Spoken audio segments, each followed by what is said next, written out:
السلام عليكم يا أحلى متابعين. معنا النهاردة مع مسلسل جديد وهو نو باوندري أو لا حدود. بيبدأ المسلسل بظهور شخص واقف في الشارع، طلع خصلة شعر من جيبه، وفجأة ظهرت واحدة بطرحة حمراء قتلته واختفت، وظهرت فجأة قطة سودا. تاني يوم راح الحراس جري على المحقق وقالوا له إن في مشكلة في مكتبة باي وون، وحد اقتحم المكتبة وقطع كل الكتب الموجودة. فسألهم لو في حاجة تانية مسروقة، بس ما كانش حد عنده إجابة. راح المكتبة بنفسه وعين المكان وعرف إن اللي سبب الفوضى دي قطة دخلت من الشباك المفتوح. قال له صاحب المكتبة إنه كان بيملح سمك من كام يوم، ودخلت قطة وأخدت قطمة من كل سمكة، واستمرت على كده يومين. في اليوم التالت شافها، كانت قطة سودا كبيرة، فمسك طوبة وضربها بيها، كسر لها رجلها وطلعت تجري وهي بتعرج. ما كانش مصدق إنها ممكن تكون رجعت له تاني علشان تنتقم منه. قال المحقق تشان إنه هيشوف إن كان ليها مالك فهيخليه يعوضه، أما لو ملهاش مالك فخلاص يبقى يستعوض ربنا في الخسارة. سابه وخرج يدور على القطة لحد ما لقاها. فضل يجري وراها لحد ما وصل لجسر بيوصل لمكان شيو هو ليو، وجاله واحد من الحراس وقال له انهم مش هيقدروا يدخلوا لشي هو ليو. وجت بنت من الحراس قالت له ان في جريمة قتل حصلت في قرية لوجيا، الضحية ماتت بنفس طريقة الضحيتين اللي قبله. فمشي تشان على مسرح الجريمة. هناك عرف ان الضحية هو السيد ريو إير ماتسي، وريو الجثة محروقة زي اللي قبله، واشتبه الحراس في واحد من اللي واقفين وهو السيد ليو تسان. ولما فتشوه ليو معاه كيس مليان فضة، وقتها اتهموه ان حد دفع له علشان يقتل الضحية. فضل يحلف لهم ان دخل لقاه ميت فسرقه، بس هم قبضوا عليه برضه. قعد تشان يفكر في القضية ان دي تالت حالة تموت بنفس الطريقة في نفس الشهر. بدأ يدور في الحاجات المشتركة بين الثلاث ضحايا. كانت الإجابة هي تسويو، ودي ملك الجمال عايشة في مبنى بعيد عن الكل. كل يوم مسؤولة المبنى تختار واحد بالقرعة علشان بس يشوف وشها، وفي المقابل يدفع 200 عملة. بس اللي مش بيدفع بيبقى عارف ان التمن هيكون موته، لانها بتقتله بعدها على طول. وده اللي شكت فيه دوان مو، فراحت لها ولسه هتقبض عليها كان تشان وصل وضيع كل مجهودها، لان تسوي يو انتهزت الفرصه وهربت منهم هما الاثنين. وقف تشان مع دوان مو واخد باله ان فردة الحلقه بتاعتها لقاها في مسرح الجريمه، كان عايز يقبض عليها. طلعت ورقه شجر وعملت رياح قويه حواليه، بس لما سمعت الناس بينادوه بتشان عرفته ورجعت له تاني وقالت له انها تكشف القاتل، وسابته ومشيت. راحت لتسوي هو ولقيتها هتقتل تاو، لان هي اللي بلغت عنها لدوان مو مع انها من نفس عشيرتها، بس رفضت موت البشر فانقذتها دوان مو. وللاسف برضه تسوي هو وجالهم تشان وقال لدوان مو ان الخدعه البصريه بتاعتها مش هتعرف تهرب بيها تاني منه، لكنها اثبتت له انها ساحره قويه، وبعتت رساله لوان قو بكل خطواتها وكملت طريقها مع تشان. عرف منها انها هي كمان مش بشريه، وطلعت من شي هو ليو وطلعت خريطة فيها المكان اللي ممكن تروح تسوي يو، وراحوا على هناك وفعلا لقوها هناك مع خطيبها. كانوا يقبضوا عليها. ليو جمالها راح وظهرت على شكلها الحقيقي، وكان شكلها مرعب جدا. خاف منها خطيبها وترجى تشان انه ينقذه منها، ومن صدمته فيها مسكته وقتلته وماتت بعدها. وصار تشان انه ياخد دوانمو معاه للقصر علشان تعوض صاحب المكتبة عن الاضرار. اخدها لجيان هوي رئيس المحققين، وفي نفس الوقت يبقى اخوه. وكانت دوانمو حاسة انها شافته قبل كده، بس هو انكر خالص وطلب منها تفهمه مين هي تسوي يو. قالت له انها شبح شرير بتمتص ارواح البشر هي وشعبها، واتسجنوا في السجون التسعة. لكن من 100 سنة قدرت هي وشعبها انهم يكسروا تعويذة السجن ويهربوا منه لعالم البشر. وفي عالم السحر اللي هي منه امرها امير النجوم والدها ومعاه وون قو انهم يروحوا لعالم البشر ويقبضوا على كل شعب يو. في اللحظة دي كان امير النجوم بيوصي وون قو على دوانمو، وقال انه ختم قلبها علشان ما تحبش حد وتنجرح منه، فلو حس ان الختم ضعيف او اتكسر يبلغه على طول، وساب له هدايا كتير ليها ومشي. اما دوانمو فبعد ما شرحت الموضوع لجيان هوي كانت هتمشي، بس الحراس منعوها وقال لها تشان انها لازم تتحاسب على كل الخسائر اللي حصلت. وقعدت سمعت الاتهامات اللي مقدمها ضدها، وطلع فردة الحلق بتاعتها اللي لقاها في مسرح الجريمة علشان تبقى دليل ضدها. بس هي قلبت الموضوع عليه وقالت له انه سرق حلقها، ووقفت اشتكته لجيان هوي. ولما تشان طلب منها تبطل خداع وطالب بحبسها لمدة 3 ايام، رفض اخوه وقال انها ضيفتهم وجايه تساعدهم فلازم يعاملوها كويس. سابتهم وراحت لأوضة الملفات ودخلت دورت فيها على اللي مكتوب عن شعب الشي هو ليو. وبعد ما خرجت من الأوضة لقيت وون قو جاي لها مع صديقها الفنجان. وبعد ما سلموا عليها دخل قابل جيان هوي، وهو كمان حس انه كان يعرفه. قال له انه كان جاي يتكلم معاهم في التعاون بينهم علشان يقدروا يقبضوا على شعب يو. وجوه السجون التسعة كان شعب يو بيتعذب جدا. وصل خبر موت تسوي يو للزعيم، فعين واحدة تانية متخفية مكانها. قال لها ان امير النجوم جيانج يي تخلى عن مكانته لبنت دوانمو وبعتها لعالم البشر، وطلب منها تسيطر على دوانمو تسوي وتدور على باقي ولاد جيانج يي علشان يوصلوا لمخططات لانج يي ويسيطروا على العالم في نهاية المطاف. وبنرجع تاني لدوانمو اللي تاني يوم عرفت من تشان انهم لقيوا بنت الضحيه الاولى اللي كانت متخفيه، ولما راحت شافتها لقت ريحه عشيره يو خارجه منها بشكل قوي جدا، وسخرت منهم انهم مش شامينها، وقالت لهم ان حاسه الشم ضعيفه جدا عندهم. فحبت شان انه يرد لها طريقتها السخيفه وقال لها انه فرحان بيها لانها بتشتم كويس زي كلب القصر، وطلب منها ما تدخلش في التحقيق لانها قبل كده رفضت التعاون معاهم اصلا. فقالت له انها لسه عند كلمتها ومش هتتعاون معاهم، وعلشان كده لازم هم اللي يسيبوا لها القضيه دي لانها فوق قدراتهم. بس تشان برضه رفض وطلب منها تلتزم بقواعد القصر، فتحدته وقالت له انها هتسيبه هو يلتزم بالقواعد وهتشوف اذا كانت القواعد هتوصله لحل القضيه ولا لا. سابته وخرجت وقعدت في الجنينه، فضلت تقص ورق على اشكال اطفال، والورق ده جري على الحراس وفضل يتنطط على ايديهم وكان بيتكلم. وقبل ما حد يوجه لدوانمو اي كلمه خافت الورق كله وقالت لهم كلمتها المعتاده وهي ان مفيش دليل معاهم على حاجه. وراح الحراس اتكلموا مع تشان وقالوا له ان دوانمو هتجننهم بسحرها، وقال له يان انه لقى فنجان بيتكلم وبيطلب منه يحط فيه شاي، وطبعا خاف منه وطلع يجري. قطع كلامهم وصول الطبيب تشانج اللي كان جاي يكشف على شياو مي. بس اول ما شاف الطبيب وان قو كان عايز يمشي، لكن تشان طلب منه يدخل يكشف على المريضه. ولما جد وان وان قو يدخلوا معاهم لاوضه شياو مي منعهم تشان، وبعد ما تشانج كشف عليها قال انه مش عارف اصلا الحاله والافضل ليهم انهم يستشيروا وان قو. ولما خرج له تشان قالت له دوانمو انها سيدة شي هو ليو ومفيش اي حد يقدر يتحرك من غير اذنها، لو عايزها تسمح لون قو انه يروح معاها فلازم يترجاها الاول. استخدم تشان ذكاء وقال لها ان كل الاكلات الحلوه اللي بتعملها قريه فينج هتختفي بسبب موت ناسها، فغيرت رايها وتعاطفت معاهم واخدت وون قو ودخلت شياو مي وقال لها انها فقدت روحها ومش هتستعد الا لو قبضوا على شعب يو. قالت له دوانمو انها تبقى مسؤوله عن القضيه كلها، ولما تشان رفض قالت له انها مش هتساعدهم ولا هي ولا اي حد من شي هو ليو، واخدت وون قو ومشيت. ولما جه الليل راحت تاو لجسر شي هو ليو، بس جذور الشجر منعتها، قالوا لها ان ممنوع الدخول من غير اذن دوانمو. اعتذرت عن الغلطه دي وقعدت استنتها، واول ما دوانمو وصلت ترجتها تاو انها تنقذها وتاخدها خدامه عندها لان ملهاش حد تاني. قالت لها دوانمو انها من عشيره يو ووجودها معاها هيوقعهم في مشاكل حتى لو قلبها طيب ومش ناوي على شر، وسابتها ومشيت. ندهت تاو على وون قو فكرته انها ساعدته قبل كده لكنه برضه سابها ومشي. وتاني يوم راحت والدة تشان للقصر وقعدت فطرت مع تشان وابنها التاني يان وطلبت منهم يتجوزوا بسرعه. وهي خارجه شمت ريحه بودره الخوخ من شياو مي وقالت لتشان، فراح سأل والدتها وعرف المكان اللي شياو مي اشترت منه البودره. راح المحل وطلب من صاحبه المكان توري له سجل البيع، ولقى والدته هناك بتشتري حاجات لعيد ميلادها فقال لها تاخد كل اللي عايزاها على حسابه. مسكت والدته بودره الخوخ ومجرد ما جربتها على وشها وقفت شافتها فحست انها بقت كانها مسحوره. طبعا تشان ما شافش كل ده لانه خرج من المحل ووقف مع دوانمو بعد ما شافها صدفه، وقابل كمان بنت اسمها مينج دي وقف ساعدها لانها مش بتشوف ولا ريحتها بودره الخوخ. كان عندها فضول تعرف هو بيعمل ايه في السوق، فبعتت ليه ريشه سحريه على شكل طائر اخدت ريحته وخلتها توصلها للمكان اللي كان فيه، ودخلت وصلتها الريشه السحريه لمحل البودره وادت لها صاحبه المحل بودره الخوخ. واول ما دوانمو شمتها فضلت تعطس فسابتها وما اشترتهاش. اما تشان فرجع البيت وعرف ان حفله عيد الميلاد هتبدا ووالدته لسه ما رجعتش. خرج يدور عليها وراح لدينج دي وسالها لو كانت شافت والدته جيانج. قالت له انها اديتها علبه بودره هديه ومشيت، بس ما تعرفش راحت فين.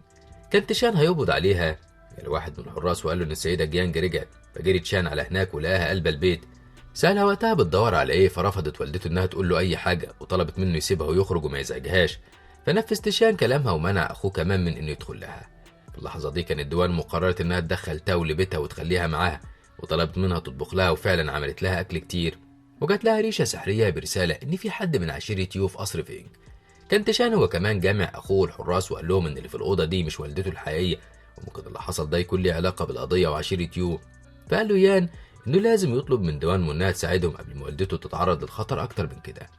فعلا اخد تشان وراح عند الجسر وطلب منه انه يقابلها، فوافق دوانمو انه يدخل لها. ولاول مره مشي تشان على الجسر وفي نص اتقسم الجسر نصين وخرج من الميه وحش عملاق وهاجمه. وفضل تشان يهرب من هجماته لحد ما وصل لبيت دوانمو. كانت كل حاجه في المكان سحريه من اول النباتات للكرسي اللي كانت قاعده عليه. طلب منها تساعده علشان تنقذ حياه الناس. قالت له ان عندها 3 شروط، اولهم ان اي حد من عشيره يو هيبقى من مسؤوليتها هي والبشر من مسؤوليته هو، والشرط الثاني ان لو عنده اي طلب يجي لها بيتها ويشرب الشاي معاها. الشرط الثالث لسه هتفكر فيه، فقال لها تشان انه موافق على كل الشروط حتى من غير تفكير، والاهم من اي حاجه دلوقتي انقاذ حياه الناس. اختفت تحت الارض ومشيت في طريقه ووصلها لاوضه والدته، وراح تشان وراها ولقاها بتستخدم السحر على والدته وخرجت منها روح شريرة وادت لليان علاج يديهولها علشان تفوق وتخف. وخرجت تدور على الروح الشريرة، فراح معاها تشان. قالت له إن الروح الشريرة دي كانت محبوسة في مراية، ولما والدته بصت في المراية خرجت الروح ودخلت جواها. وبدأ تشان يستجمع الأحداث لحد ما توقع إن ده حصل في محل البودرة. فأخد دوانمو وراحوا فتشوا المكان، وبعد شوية لقوا الروح دخلت جوا جسم دوانمو ووقفت قتلت تشان.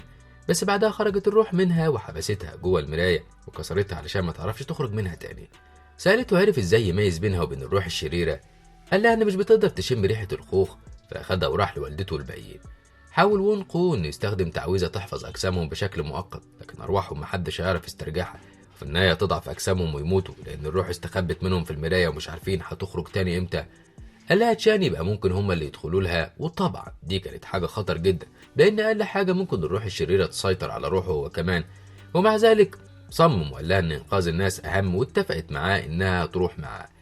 كان وون قو عايز يروح معاها بس هي رفضت وقالت له ان تشان رايح معاها، واخدته وراحت على بيتها. وهناك قابل تاو وقف سلم عليها وكانت محرجة منه لانها من عشيرة يو. قال لها انه عارف ان قلبها طيب ومش شريرة وهتساعدهم.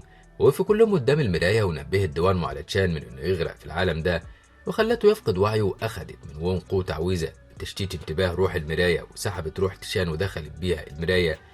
اول ما دخلوا شاف والده ووالدته هما بيتغدوا معاه وهو لسه طفل. في اللحظة دي وصل امير النجوم وكان متضايق من وون قو لانه ما راحش مع دوانمو وسابها مع راجل غريب وطلب منه يراقبها كويس.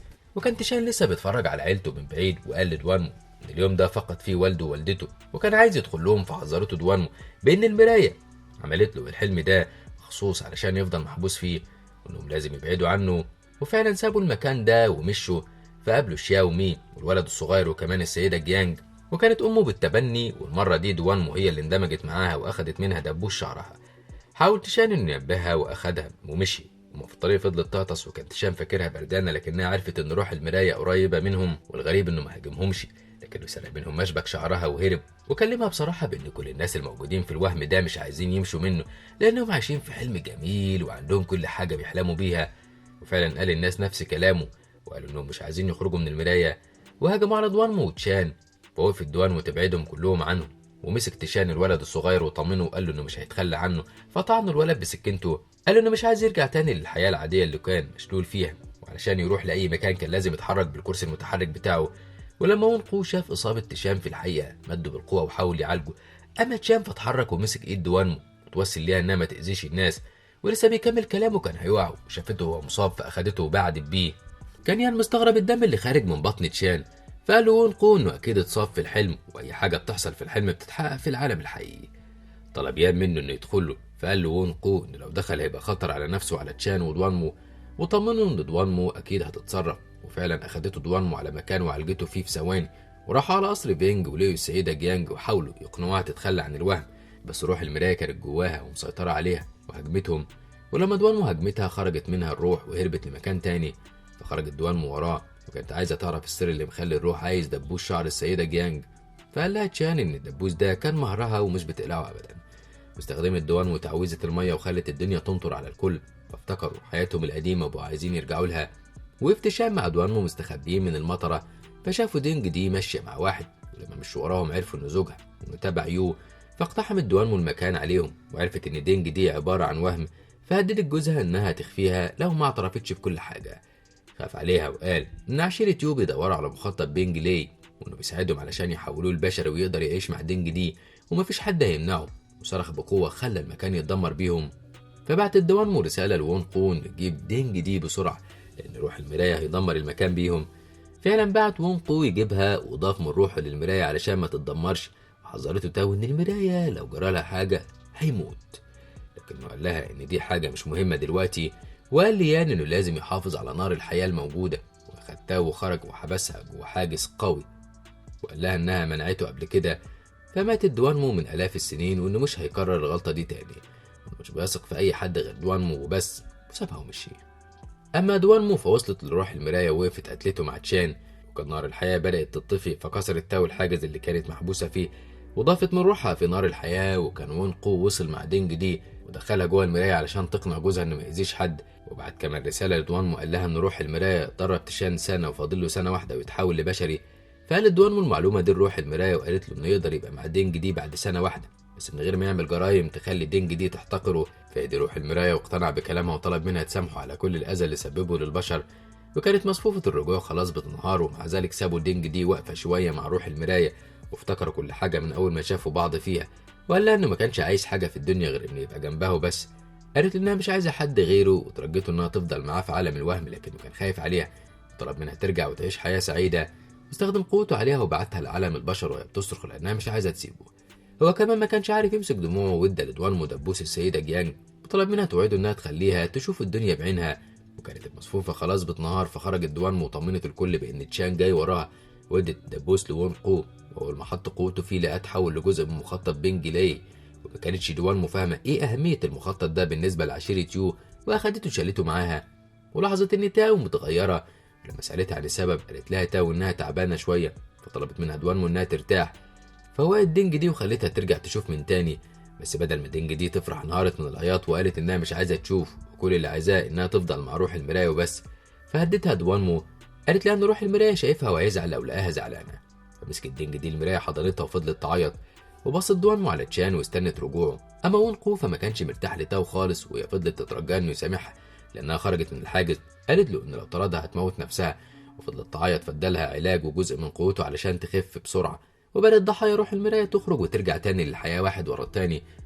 السيدة جيانج فايت قالت ليان إنها لازم تجوزه وتفرح بيه، وكل الأهالي شكروا دوانمو. جه واحد من الحراس نبههم إن جسم تشان بدأ يتعفن، وعرفوا إنه ضل طريقه في المراية، وعشان كده مخرجش كل ده.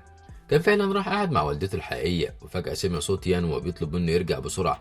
فضل يترجى دوانمو وون قو إنهم يعملوا أي حاجة علشان ينقذوه.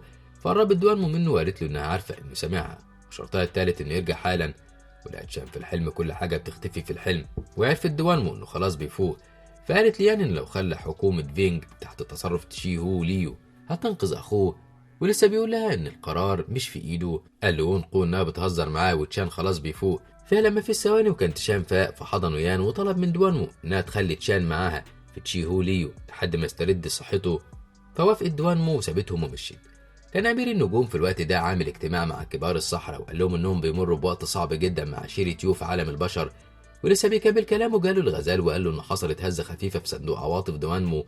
بس قام الأمير وتأكد بنفسه ولقى كل حاجة تمام، وكان تشان لسه في تشي هو ليو. ودخل وون قو واداله العلاج بنفسه، واتجمعوا بعد كده كلهم على ترابيزة الأكل. وصممت دوانمو إنها تخلي تاو تقعد تاكل معاهم. فجأة دخل الفنجان السحري وهو بيصرخ لأن في نار في الجنينة، فخرجوا كلهم. وجري تشان وملا مية علشان يطفي الحريق، لكن وون قو استخدم تعويذة المطر وطفى النار وطلع شمسية وقف تحتها. قال لهم تشان إنه هيمشي تاني يوم، وادالها فردة الحلق بتاعتها اللي معاه. كان زعيم عشيرة يو لسه في السجون التسعة، وقال إن كل ده بسبب دوانمو اللي مبوظ عليهم مخططاتهم كل شوية. وطلب من المبعوثة اللي خلاها مكان سوي يو إنها تاخد منها جزء من المخطوطة وتقتلها. كانت دوانمو في بيتها ولقت تاو جاية لها تطلب منها تديلها هدومها علشان تغسلها. رفضت دوانمو، ولما تاو أصرت وقربت منها علشان تقلعها الشنطة اللي فيها المخطط، قوة خرجت منها ورمتها بعيد. وفضلت تتأسف لدوانمو وتقول له إنها ما كانتش تقصد حاجة. فطمنتها دوانمو بأنها تعرف إن نيتها طيبة، وادت لها الهدوم تغسلها. وخرجت لقت تشان بيتدرب، فوقفت تتدرب معاه. لقت معاه سيف نادر وقوي، قال لها إن السيد جانج اداهوله هدية، ولسه بيشكرها على حسن الضيافة علشان يمشي. لقى الحراس بيقولوا له إنهم لقوا شخص في البحيرة مليان بثور وشكله غريب جدا. راح معاهم وهي كمان ما سابتهمش. ولما شافت شكل البثور قالت إن اللي عمل كده هم أفراد عشيرة يو، وطلعت مادة من معاه وعالجته بيها، وبدأت الحالات تزيد. وقف تشان يفكر مع دوانمو عن سبب المرض لحد ما افتكر إنه لقى قطعة فاكهة على جسم أول مريض.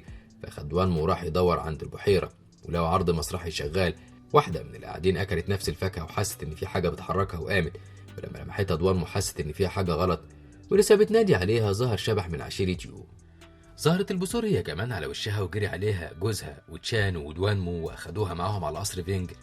قال لهم جوزها انها كانت بتاكل فاكهه غريبه عليهم ظهرت فجاه عند البحيره، اشتريتها من واحد هناك بسعر قليل. قال لها البياع ان طعمها حلو قوي. فاتحركت دوانمو هي وتشان على هناك، وفعلا لقيت واحد شكله غريب بيبيع الفاكهه دي للناس هناك، واللي مش معاه فلوس كمان بيديها له ببلاش. ولسه بتنادي على تشان علشان يمسكوه، وكان الشخص ده هرب. فحذرت الناس اللي كان معاهم الفاكهه بانها سامه، واخدتها منهم ملاحظه ان الفاكهه بتجذب اي حد ليها علشان ياكلها، لدرجه انها هي نفسها كانت هتاكلها. وفي اللحظه دي بنشوف البياع رجع للبيت، ولقى مراته هتهرب الولد اللي كان خاطفه علشان يشربوا دمه ويتغذوا عليه ويزودوا قوتهم. هي ما كانش تعرف انه بيعمل كل ده على طول. كانت فاكرة إن الدم اللي بتشربه ده دم حيوانات، ولما قال لها إنه كان دم أطفال زعلت جدا وقالت له إن البشر دي أرواح وبتتعذب ومش لازم يتعاملوا معاها كده أبدا، وقالت له إن بكرة يبقى عندهم أطفال هما كمان فلازم يحسوا بغيرهم. بنرجع تاني لتشي هو ليو. كانت تاو معدية ولسه هتلمس واحدة من المرضى منحها وون قو، فقالت له إن اللي عملته زمان معاه ما كانتش تقصد بيه غير إنها تنقذه، وسألته إن كانت دوانمو عارفة إن اللي حصل زمان بسببها، فقال لها إن دوانمو مش فاكرة أي حاجة من ماضيها خالص. ففرحت وقالت له إنها بتتمنى له السعادة مع تشان. فسكت وون قو، وكانت دوانمو ماشية مع تشان، وكالعادة لفت نظرها لعب الأطفال. طلبت منه يشتري لها لأن مش معاها فلوس، والبياع فكرهم متجوزين وقال له بلاش يزعلها. فاتحرجوا هما الاتنين وراحوا قعدوا على الساحل، وهما قاعدين لمحت دوانمو بياع الفاكهة المسممة وهو في قارب مع ناس. قالت لتشان عليه، وفي الوقت ده كان زعيم عشيرة يو بيتأكد إن كل حاجة تمام، وطمنته المبعوثة إن جزء المخطوط قرب يقع في إيديها. فقال لها إن الخطة المرة دي لازم تنجح وإلا موقفهم هيبقى صعب، وإنها لازم تقتل دوانمو وفعل سيطرته عليها، وقال لها إنها لو ما نفذتش فهيقتلها. وكانت دوانمو وتشان لسه ماشيين ورا بياع الفاكهة، ولو اختفى وفضلوا متتبعين أثاره لحد ما وصلوا لمكان مهجور ما فيهوش حد خالص. ظهر لهم وقف يقتلهم، وقال إنه بيخطف الأطفال وبيشرب دمهم وهيعذب البشر كلهم زي ما هم عذبوهم في السجون التسعة، ورمى عليهم سحر وقعهم في الوهم. وكان لسه هيقتلهم جتا وونقو وقفوا قدامه، فخاف وهرب وهم ما اهتموش، لأن كل اللي كان همهم فيه إنهم ينقذوا دوانمو، ورجعوا بيها على تشي هو ليو. ولما فاقت أخدت وونقو وراحت اطمنت على تاو، وسألتها عن الشخص اللي قتلهم وإزاي ممكن يهزموه. قالت لهم إنه قوي جدا وتربى على كراهية البشر وهزيمته مش بالسهل أبدا. ومسكت الدوانمو وفضلت تترجاها ما تتخلاش عنها، وكانت هتنهار. فاستخدم وونقو قوته وخلاها تفقد وعيها. طلبت منه دوانمو إنه يتعامل معاها بشكل أفضل من كده لأنها كويسة وما شافوش منها أي حاجة وحشة. وبنشوف زويان زوجة بياع الفاكهة السام وهي ماسكة بطنها لأنها حامل، وأول ما رجع قال لها إنه لازم يجيب لها دم علشان الطفل يتغذى. وهما بيتكلموا جت المبعوثة وكانت جايبه له واحدة علشان يشربوا دمها، دم ابنها اللي هتولده، وقالت له إنها عايزاه في مهمة جديدة وهي قتل دوانمو. قال لها إنه مستعد يعمل أي حاجة مقابل إن مراته وابنه يبقوا في أمان. وما كانش دوانمو تتوقع المؤامرات اللي بتحصل عليها، وصحيت تاني يوم من بدري راحت لتشان وراحوا يطمنوا على المريضة الأخيرة، فلقوها اختفت، وده لأن المبعوثة خطفتها وقدمتها هدية لبياع الفاكهة. خرجوا يدوروا عليها وراحوا لنفس المكان اللي قابلوا فيه بياع الفاكهة على أمل إنهم يلاقوه. وفجأة ظهرت حاجة سحبتها لعالم تاني من ماضيها، وهي الحرب اللي ماتت فيها، وشافت نفسها وهي بتحارب. وكان تشان هيتجنن ويلاقيها، وونقو هو كمان لقاها مش على سريرها. فضل يدور عليها واستخدم الريش السحري علشان يوصل لمكانها، وفعلا وصل للمكان اللي كانت واقفة فيه مع تشان. أما هي فعرفت تخرج من الوهم، وراح لها بياع الفاكهة وراحت وراه زويان وترجته ما يعملش كده، لكن قال لها إنه مضطر يعمل كده علشان يحميها هي وابنهم. وحبت دوانمو تستغل إنهم مش مركزين معاها وتستخدم قوتها، لكن لقت كل قوتها اختفت بسبب المكان اللي هم فيه. بس تشان جالها ويف قاتل بياع الفاكهة واخدته دوانمو على القارب وهربت. أما وونقو فأخد تاو لمكان التشكيل اللي اختفت فيه دوانمو علشان تساعده، ولقى هناك بياع الفاكهة ويف يقتله. فمسك بياع الفاكهة تاو ورفع عليها السلاح علشان يهدد وونقو. ولما وونقو قال له إنه مش مهتم لأنها أصلا من عشيرة يو، سابها بياع الفاكهة وهرب. فكانت تاو فقدت وعيها، فشالها وونقو ورجع للبيت لما لقاها تعبانة وبدأ يتعاطف معاها. قالت له إنها مش بتعمل غير الصح ومش بتحب تخذل الناس وتخذل أي حد وثق فيها وحبها. فتأثر وونقو بيها أكتر وراح لأوضتها ولقى الفنجان صديق دوانمو عمال يعيط عليها، فطمنه وونقو وطلع مصفوفة فضل يقرا فيها لحد ما لقى مدخل للمكان اللي دوانمو محبوسة فيه، وهو السلاح اللي كان مع بياع الفاكهة بيقتلوا بيه ووقع منه. عرف كمان إن الدم والعظم ضروري علشان التشكيل يتم، فمسك السكينة وجرح نفسه وقطع جزء من عظم إيده، حط عليهم دم وقالوا إن لازم يوصل لدوانمو بأي تمن. ومن التعب نام، وبعد شويه دخلت تاو صحته ولقيت التشكيل اكتمل، فمسك المفتاح اخده وجري. دوانمو وتشان بقى وصلوا للمكان اللي فيه بياع الفاكهه، ولقيت هناك الست اللي اديتها له المبعوثه هديه لسه بتحررها. كان بياع الفاكهه وصل وقتلها لحد ما طعنها بسهم، فجري عليه تشان وقطع له ايده وشال السهم من كتف دوانمو وكانت تعبانه جدا. جري بياع الفاكهه لمكان مراته وكانت اصابته كبيره، طلب منها تروح للمبعوثه وتفكرها بوعدها ليهم، ولما ابنهم يكبر تقول له ان والده كان نفسه يكبره بنفسه. وبص لقى وونقو جاله وشاف السهم اللي في ايده واستنتج ان دم دوانمو فقتله وراح يدور عليها. كان تشان هو كمان معاها وبدأ يمص السم من جرحها علشان ينقذها، بس للأسف ما كانتش تتحسن، حتى بدأت تختفي وفقدت وعيها وكان خايف عليها جدا. بس بعدها فاقت وتحسنت بالبطء، فشالها تشان ومشي بيها علشان يخرجوا من التشكيل اللي محبوسين فيه ده. وكان والدها ما يعرفش أي حاجة، لكنه واقف قدام الصندوق اللي خاتم فيه مشاعرها ولقى عمال يهتز، وعرف إنها كده أعجبت بحد فاستخدم كل قوته وزود قوة الختم، وحاول كمان إنه ينسيها كل الذكريات الكويسة، وده خلاها تصرخ من ألم قلبها وتفقد وعيها. وفي اللحظة دي وصل لهم وون قو وسحبها ليه، واتهم تشان إنه مش قد الثقة لأنه ما حماهاش كويس وهي كانت بتحلم بالحرب تاني. فجأة فاقت ولقت تشان مجروح في عالجته، وحس وان قو بالغيرة منه، فطلب منها إنهم يرجعوا للبيت بسرعة قبل ما يتعرضوا لأي خطر تاني. وقبل ما يمشوا شافوا شبح زوجة بياع الفاكهة، وده بعد ما ولدت وبقى معاها ولد وبنت وكبروا كمان، وكل ده في ثواني. وراحوا على المدينة كانوا محتاجين لكميات دم كتيرة علشان يكبروا أكتر ويقووا. قال الدوانمو إنهم لازم يسيطروا عليهم قبل ما يأذوا الناس، وطاروا على مكانهم واتفاجئوا بسن الولاد اللي كانوا في سن المراهقة. وطلب الدوانمو من والدتهم إنها تسلمهم ليها، بس طبعا والدتهم رفضت وكانت هتقتلها. فطلع وان قو سيفه وطعنها بيه، بس للأسف هرب الولاد منه بسرعة وراحوا على مدينة فينج، قتلوا منهم ناس كتيرة. جت والدتهم واخدتهم ومشيت بيهم، وكان الدوانمو والباقيين هم كمان وصلوا المدينة، ووقف وون قو وتاو يساعدوا المصابين ويخرجوا السم منهم بقوتهم. اما دوانمو وتشان فراحوا للولدين واستخدموا سلاحهم وكتفوهم في شبكة، وقال الدوانمو لوالدتهم ان طالما اولادها دقوا الدم البشري فمش هيتراجعوا، وطلعت نار سحرية معاها رميتها عليهم. جرت والدتهم حضنتهم. النار جت عليهم هما التلاتة وهما بيعيطوا من الخوف، بس بعد ثواني انطفت النار من غير ما تأذيهم، بالعكس طهرت روحهم من الشر اللي كان جواهم وبقوا أرواح طيبة. أخدتهم والدتهم ومشيت، وتأثرت دوانمو من الموقف تعيط، وبعد ما هديت رجعت للمدينة مع تشان. كانوا فرحانين إن الناس رجعت تاني للأمان حتى لو بشكل مؤقت، وكان في احتفال ألعاب نارية وقفوا يتفرجوا عليها وهم مبسوطين. وجاب لها تشان مصباح الأماني وطلب منها تتمنى أمنية، ووصلها لجسر تشي هو ليو، وهي كمان ادت له علبة فيها هدية وطلبت منه فتحها لما بقى لوحده. ورجعت للبيت وفضلت تفتكر كل اللحظات السعيدة اللي حصلت بينهم لحد ما نامت. راحت لها تاو اوضتها ولقت الشنطة اللي فيها جزء المخطط اللي عايزاه، أخدته وهي بتعتذر لدوانمو ومشيت. ولما دوانمو صحيت ما حستش بحاجة، وبعتت ريشة سحرية لتشان وكلمته من خلالها، وفضلوا على الحال ده مدة وطلعت هي هديتها ليه. وتاني يوم كانت متحمسة قوي إنها تبقى شيك وجميلة، حتى طلبت من تاو تختار لها فستان يكون شكله حلو. لبسته واخدت شنطتها من غير ما تبص فيها وخرجت. اما زعيم عشيرة يو فجمع كل المساجين وقال لهم انهم اكيد زهقوا من الضلمه والعذاب اللي عايشين فيه ليل ونهار. قال لهم لو عايزين يخرجوا يبقى لازم يتبعوا تعليماته وهم يتحرروا قريب، وتعليماته كانت الموت لدوانمو. كانت دوانمو كالعاده مش بتفكر بالعدائيه دي، وراحت قابلت تشان وهي كلها طاقه وحب، وكان والدها في تشي هو ليو متضايق من طاقه الحب اللي هي فيها دي، وابنه الصغير تشين كان معاه. وامر امير النجوم الفنجان انه لازم يقول له الحقيقه، وسالوا دوانمو بتقضي وقتها مع مين. قالوا الفنجان انها مع تشان على طول، وهي فعلا كانت معاه في المدينه، واخدها على مطعم بيقدم فطاير، ولسه هتاكل لقت والدها واقف قدامها، فجريت سلمت عليه وفضل يسالها 100 سؤال عن تشان. ما كانش عارف يقول لها ازاي انه متضايق من تشان لانه مجرد بشري عمره محدود. فضل يوصيها انها تعمل المهمه المطلوبه منها وبس، من غير ما توقع نفسها في مشاكل تانيه. سابته ورجعت لتشان وهو واقف يبص مع اخوها الصغير، وبص عليهم من بعيد.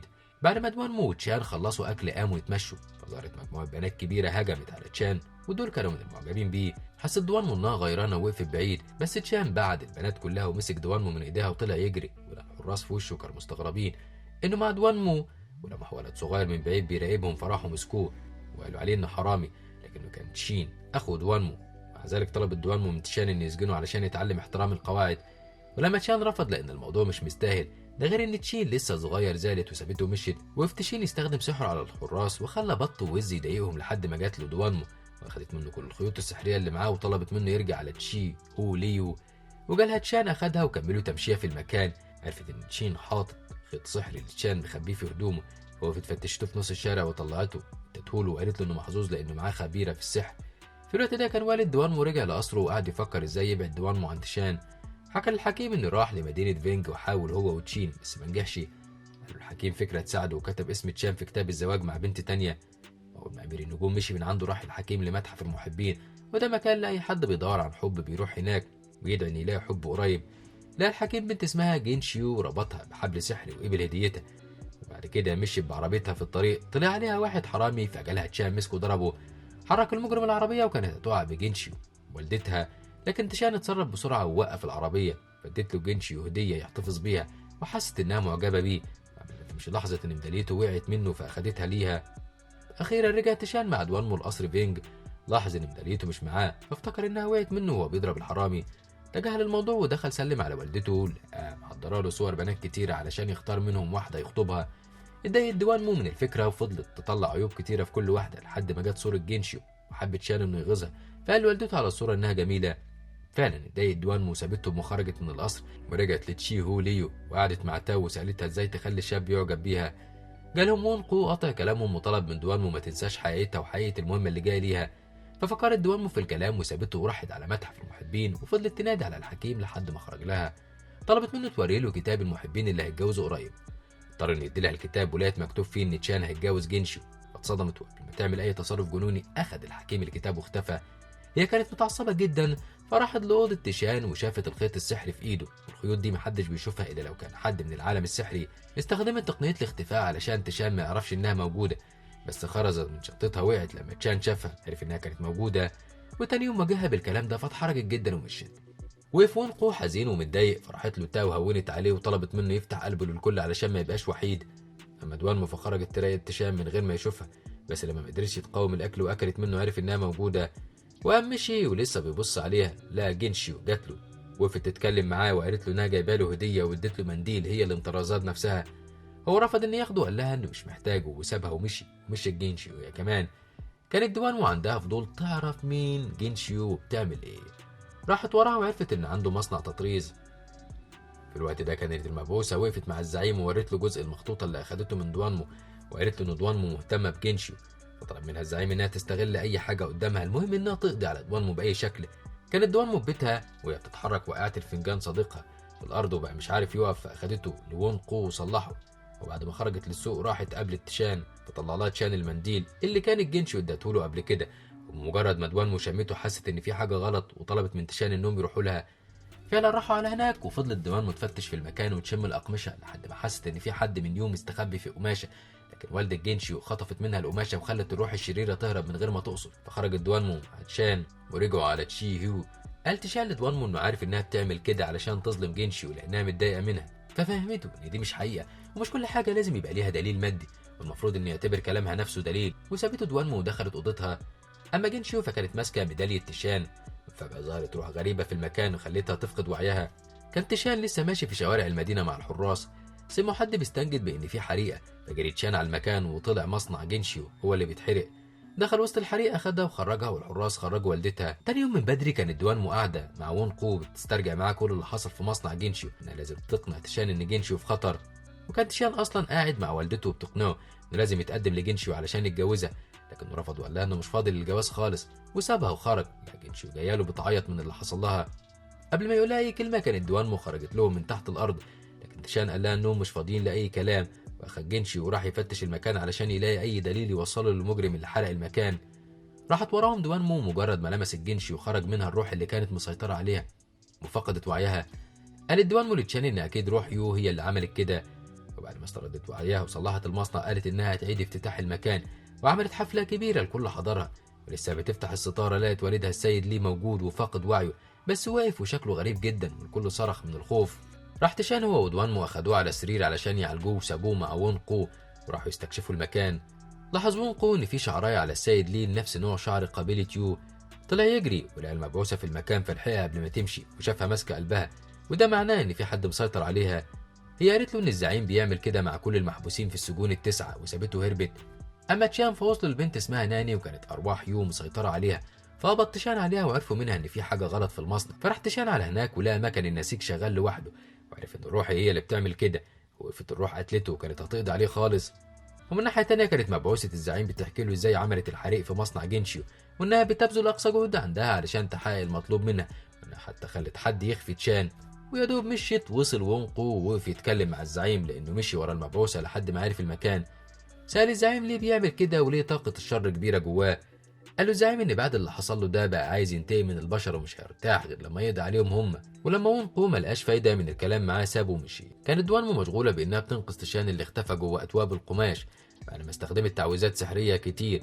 ظهر بس كان فاقد الوعي. اخدوا اخوه باقي الحراس ومشوا ورا دوانمو اللي اخدتهم للغابة، وهناك لقت روح شريرة طايرة في المكان، وعرفت دوانمو ان دي روح والدة ناني الحقيقية، وانها بقت كده بعد ما السيد ليه سابها واتجوزوا والدة جينشيو علشان كده كانت جايه تنتقم. بس اول ما ناني واجهتها في الغابه تراجعت واختفت للابد، ورجعت تشال لوعيه من تاني. قال له يعني ان دوانمو هي اللي انقذته. وتاني يوم كانوا معجبين وواقفين عند باب القصر بالطوابير عايزين يدخلوا يطمنوا عليه، ومنعهم الحراس من الدخول بالعافيه. ولما جت دوانمو تدخل منعها البنات، وبعدوها عن الباب، فاستخدمت تعويذة جمدتهم في مكانهم ودخلت وسطهم من غير ما حد يضايقها. ولقت جينشيو هي كمان في القصر بتشكر تيشان على اللي عمله معاها، وكانت هتمشي. وقفها تيشان وطلب منها تقعد تفطر معاهم الأول، وقعدوا كلهم فطروا مع بعض. فكرت دوانمو في اللي حصل وكتاب الزواج اللي شافته بعينيها، وراحت المتحف وطلبت من الحكيم يطلع يكلمها. ولما استخبى منها طلعت عند التمثال بتاعه ورسمت له حسنة كبيرة على خده، وفضلت تقرصه من ودانه وقالت له انها هتكسره خالص. جري الحكيم على امير النجوم وهو متعصب وطلب منه يبعد بنته عنه. فضلت دوانمو في المتحف تتكلم مع التماثيل بس محدش منهم كان عايزها. فرجعت لبيتها وندهت على تاو وقالت لها انها مش فاهمه ليه بتتعامل مع شخص معين باهتمام ومش عايزه حد غيرها يقرب منه مع انهم مجرد اصدقاء وبس.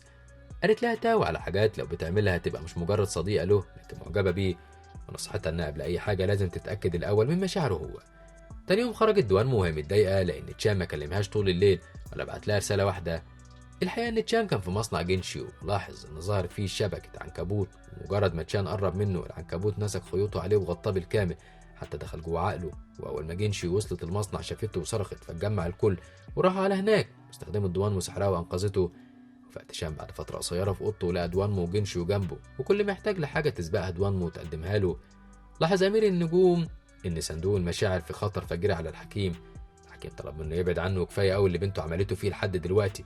وكان وونقو هو كمان ملاحظ القرب اللي بين دوانمو وتشان ومتضايق جدا. وفي اوضته سرحان فراحت له تاو حاولت تلفت نظره ليها بانها موجوده ومعجبه بيه بس هو ما كانش عارف يامن ليها خالص وطلب منها تبعد عنه.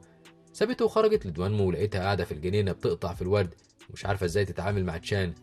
قالت لها تاو ان بدل ما هي محتاره كده يبقى الافضل انهم يروحوا المكتبه هما الاثنين يدوروا في كتب الحب لان هي كمان محتاجه تاخد خبره في الموضوع ده. قاموا اتحركوا على طول وقروا كتب كتيره فبعتت الفنجان صديقها لتشان علشان يقابلها. لما دخلت له كانت طريقتها متغيره وفكرها تشان تعبانه وعندها سخونيه. اتحركت ومشيت ورجعت تاني لتاو وقرت طريقه جديده وهي انها تعمل له كل حاجه يحتاجها. راحت تاني يوم من بدري علشان تجرب حظها في الطريقه دي وفضلت ملحقاه في كل تحركاته. وما حاولت تاو هي كمان تعمل زيها مع وونقو ما ادالهاش فرصه وفضل يبعدها عنه. وحزنه على دوانمو عماه عن الم قلب تاو والعلامات اللي ظهرت على ايديها واللي ممكن تخليه يتاكد من خيانتها ليهم وانها مبعوثه الزعيم. وبنرجع تاني لدوانمو اللي قررت انها تخلي تشان محتاج لها على طول فعملت حريقه في جنينه القصر لكن لقت القصر كله خرج بالسلاح مستنيين يعرفوا مين الخاين اللي عمل كده. جريت واستخبت بسرعه وبعد ما الكل مشوا جات لها تاو واخدتها ومشت دوروا في الكتب اللي معاهم على طريقه جديده وهي الهدايا. واول ما النهار طلع لها تشان الهدايا كانت تماثيل واواني قيمه جدا فهداها للقصر. وبعد شويه لقت دوانمو واخوه يان جاي لها وكانت فاكره ان تشان بعته ليها علشان يبلغها شكر تشان او يحدد ميعاد يتقابلوا فيه لكنها لقيته بيقول لها ان القصر عامل حفله لتشي هو ليو علشان تشكرهم على الهدايا. واول ما دوانمو سمعت ان تشان اتبرع بالهدايا اللي هي بعتها له للقصر اتعصبت جدا وزعلت. وونقو لما شافها زعلانه كده كان عايز يروح يتصرف مع تشان لانه مش مستحمل زعلها لكن منعته من خوفها على تشان. سابها وونقو وراح على اوضته والحزن مالي عينيه. فلقى امير النجوم جاله وقال له انه فشل في المهمه اللي اداها له. وزود وونقو الوضع سوء وقال له ان دوانمو اتبرعت بكل الكنوز اللي معاها لتشان انه كل يوم بتهتم بيه تشان اكتر من اليوم اللي قبله. وكانت دوانمو فعلا مش شايفه غير انها ازاي تلفت نظر تشان ليها. وراحت اشترت اكسسوارات هي وتاو فشافته هناك وهو كمان بيشتري حاجات وجينشيو. اتخفت منهم وراحت ورا جينشيو المصنع بتاعه وفضلت تحرك الحاجات الموجوده لحد ما وصل تشان وعرف انها هي وسكتها. رجعت على البيت وهي متضايقه قوي ومتغاظه فطلعت الاله الموسيقيه بتاعتها وفضلت تعزف عليها بقوه لدرجه ان كل المكان كان بيهتز. وراح تشان وراها وسال عليها الفنجان وطلب منه يستأذنها علشان تقابله. فدخل لها الفنجان وخرج قال له انها مش عايزه تقابله وقال الحراس طلبوا منه انه يمشي معاهم بسرعه لان في حاله طارئه والمدينه في خطر. وقبل ما تشان يمشي طلب من الفنجان انه يبلغ دوانمو انه محتاج لها. ولما حست دوانمو بيه وهو ماشي استغربت انه مشي بسهوله وطلبت من الفنجان انه ما يقولهاش اي حاجه تانية عنه. وكان تشان وصل هو والحراس ولقى جري كتير بيقولوا ان قطه هي اللي هجمت عليهم وعملت فيهم كده. وجيت تشان يبعت رساله لدوانمو علشان تساعده بس رفضت اتصاله. بعد الحراس يدوروا على القطه لحد ما لقوها. وتاني يوم حست دوانمو انها خلاص مش قادره تستحمل تجاهل تشان ليها. لقت الفنجان بيقول لها انه خطوبته النهارده فجريت على القصر زي المجنونه. لقت العروسه هي جينشيو سحبت العريس من ايده ومشيت بيه على انه تشان بس لقيت تشان واقف في وشها وبيقول لها ان ده فرح اخوه واخدها واعترف لها بحبه قدام الكل. ولما وونقو عرف ما قدرش يستحمل ومشي وهو زعلان. واخد تشان دوانمو ومشي من الفرح وراحوا المكان بعيد عن الكل. اخد غصن شجره مليان ورود ولفوا على ايديهم هما الاثنين وقال لها انهم خلاص بقى مرتبطين ومفيش حاجه تفرقهم ابدا. في آخر اليوم وصلها لحد بيتها وأعلن قدام كل الكائنات السحرية ارتباطهم وإنهم هيبقوا مع بعض للأبد. ورجع بعدها للقصر لقى أخوه جاله وطلب منه يبعد عن دوانمو لأن سعادتها مش معاه لأنه مجرد بشري ضعيف. بس تشان رفض. وتاني يوم راح تشان أخد دوانمو من إيديها ووداها لوالده ووالدته وقال لهم إنهم قرروا يتجوزوا، وفرحوا جدا أهله بالخبر ده. قعد تشان حلم بيوم جوازهم والأغاني اللي هيشغلوها وشكل الاحتفال هيكون إزاي، وخرج اتمشى مع دوانمو. وطبعا تمشية زي دي مش هتكون من غير ما يشتري لها عرايس أطفال. وبعدها خدته ودخلوا وجربوا لبس الفرح وبلورة الزينة وكانوا سعداء جدا مع بعض وطول الوقت بيضحكوا وبيهزروا مع بعض. مرة شافهم وون قو كان هيموت من حسرته فسابهم ورجع البيت وسأل تاو مين الأفضل هو ولا تشان. ولد وانمو ما حبتهوش هو. قالت له تاو إن الحب حاجة في القلب ملهاش علاقة بمين الأحسن. لكن وون قو ما فهمش كده وقال لها إنه هيدمره. استخدم قوته كلها وعمل رعد ومطرة كبيرة على المدينة كانت هتغرقها. وحست تشان إن في حاجة غلط فجري على مكان بؤرة الرعد. لقى وون قو هناك بيقول له إنه هيغرق المدينة ويقضي عليها. سحبته تاو بعيد عنه بالعافية ورجع وون قو نام. ولما النهار طلع صحي على صوت الرياح وانتبه اللي عمله وراح يستخدم قوته ووقف كل ده. وجت دوان مساعدته بس برضه العاصفة كانت لسه قوية جدا. فقررت دوان إنها تروح تطمن على تشان والمدينة وراح معاه وون قو تاو وبقى يساعد المصابين والمرضى. وفي دوان متسيطر على الرياح والإعصار على بال ما الناس تعدي المكان أمان. وفي تشان معاها مرضيش يسيبها لوحدها أبدا. بس الختم على صندوق مشاعرها خلاها تفقد وعيها. أخدها تشان وجري بيها على وون قو اللي حاول إنه يعالجها بس ما كانتش بتفوق. قال لوون قو إنه حذروا من نتائج حبهم لبعض والنتيجة دلوقتي إن روحها ضعفت جدا. وفي وون قو يترجى تشان إنه يبعد عنها لو فعلا بيحبها وعاوز ينقذها. بص لها تشان بكل حسرة وألم ومشي ودموعه مليان. مشي في الشارع وهو بيفتكر كل ذكرياته معاها وبقى متخيلها كأنها قدامه بالظبط. ما كانش قادر يستحمل. ولما دوان فاقت قامت دورت عليه ولما ما لقيتهوش اتصلت بيه بالريشة السحرية لكنه برضه ما ردش. وده لأنه كان في المكتبة بيدور على أي حل يجمعهم ببعض بس ملقاش. رجع للبيت وعرف كل اللي حواليه إنه لازم يبعد عن دوانمو. ولما راحت له علشان تشوفه وتتكلم معاه محدش خلاها تشوفه وبقى كل شوية حد يتحجج لها بأي حجة. فضلوا كده لحد ما الليل جه وبقت عايزة تنام برضه. فوقفت يان وطلبت منه يبطل يتهرب منها ويقول لها هو فين. أحيانا إن يمشيها أخيرا.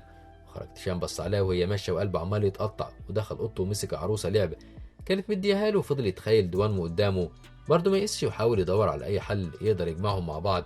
كان الكل زعلان علشانه خصوصا والده ووالدته. جاله وون قو قال له إنه لازم يبعدها عنه للأبد بإنه يعمل حاجة يكرهها فيه وكل ما ينجح في ده هيكون بيحبها أكتر لأنه بيحافظ على حياتها. واتفق معاها على خطة وكانت نية وون قو إنه يحل محل تشان في قلبها. فاقترح عليها تعمل أكل حلو وتروح بيه لتشان وفعلا عملت كده بكل حب وراحت له. وطلعت تشان قابلها بمنتهى البرود وفي الآخر قال لها إنه مش بيحبها ومش عايزها وطردها من البيت. رجعت للبيت بتعيط وبعدها قررت تختفي وتروح للبيت تشوفه بيقول عليها ايه. فلقيته قاعد حزين ماسك اللعبه بتاعتها. بس اول ما حس بوجودها قام رمى اللعبه وقال انه مش عايز اي حاجه تفكره بيها. فظهرت له نفسها وقالت له يطمن لانها تختفي من حياته خالص وسابته ومشيت. اخد اللعبه من اخوه ورجع لاوضته تاني وهو حزين. وبعدها هي كمان قعدت تعيط وراحت لمتحف المحبه وخرج لها الحكيم واخدت منه خيط المحبه السحري وربطته في ايدها وطلبت منه يخليها تحب تاني. بس الخيط اتقطع. بدأت تحاول وكل مرة الخيط يتقطع. فهمت إن المشكلة فيها ومش هتقدر تعيش قصة حب أبدا.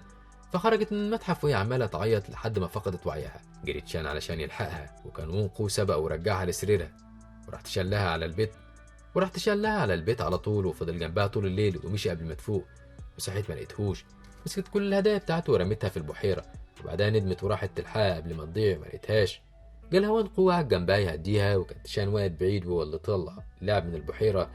المفاجأة اللي محدش كان يتوقعها أبدا هو مبعوث الزعيم الجديد اللي كان مش من عشيرة يو لكنه كان أقرب واحد من دوانمو.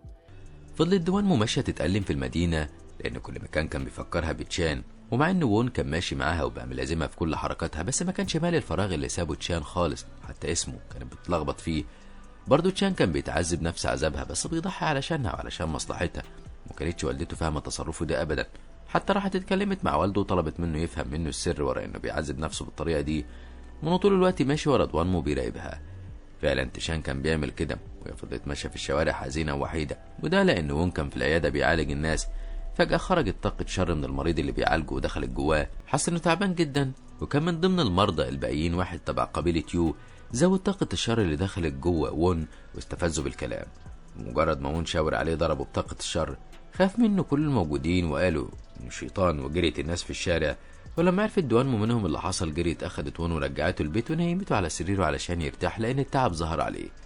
كل اللي حصل ده كان خطة زعيم قبيلة يو لانه كان عايز يقضي على وون علشان يعرف يوصل لدوانمو.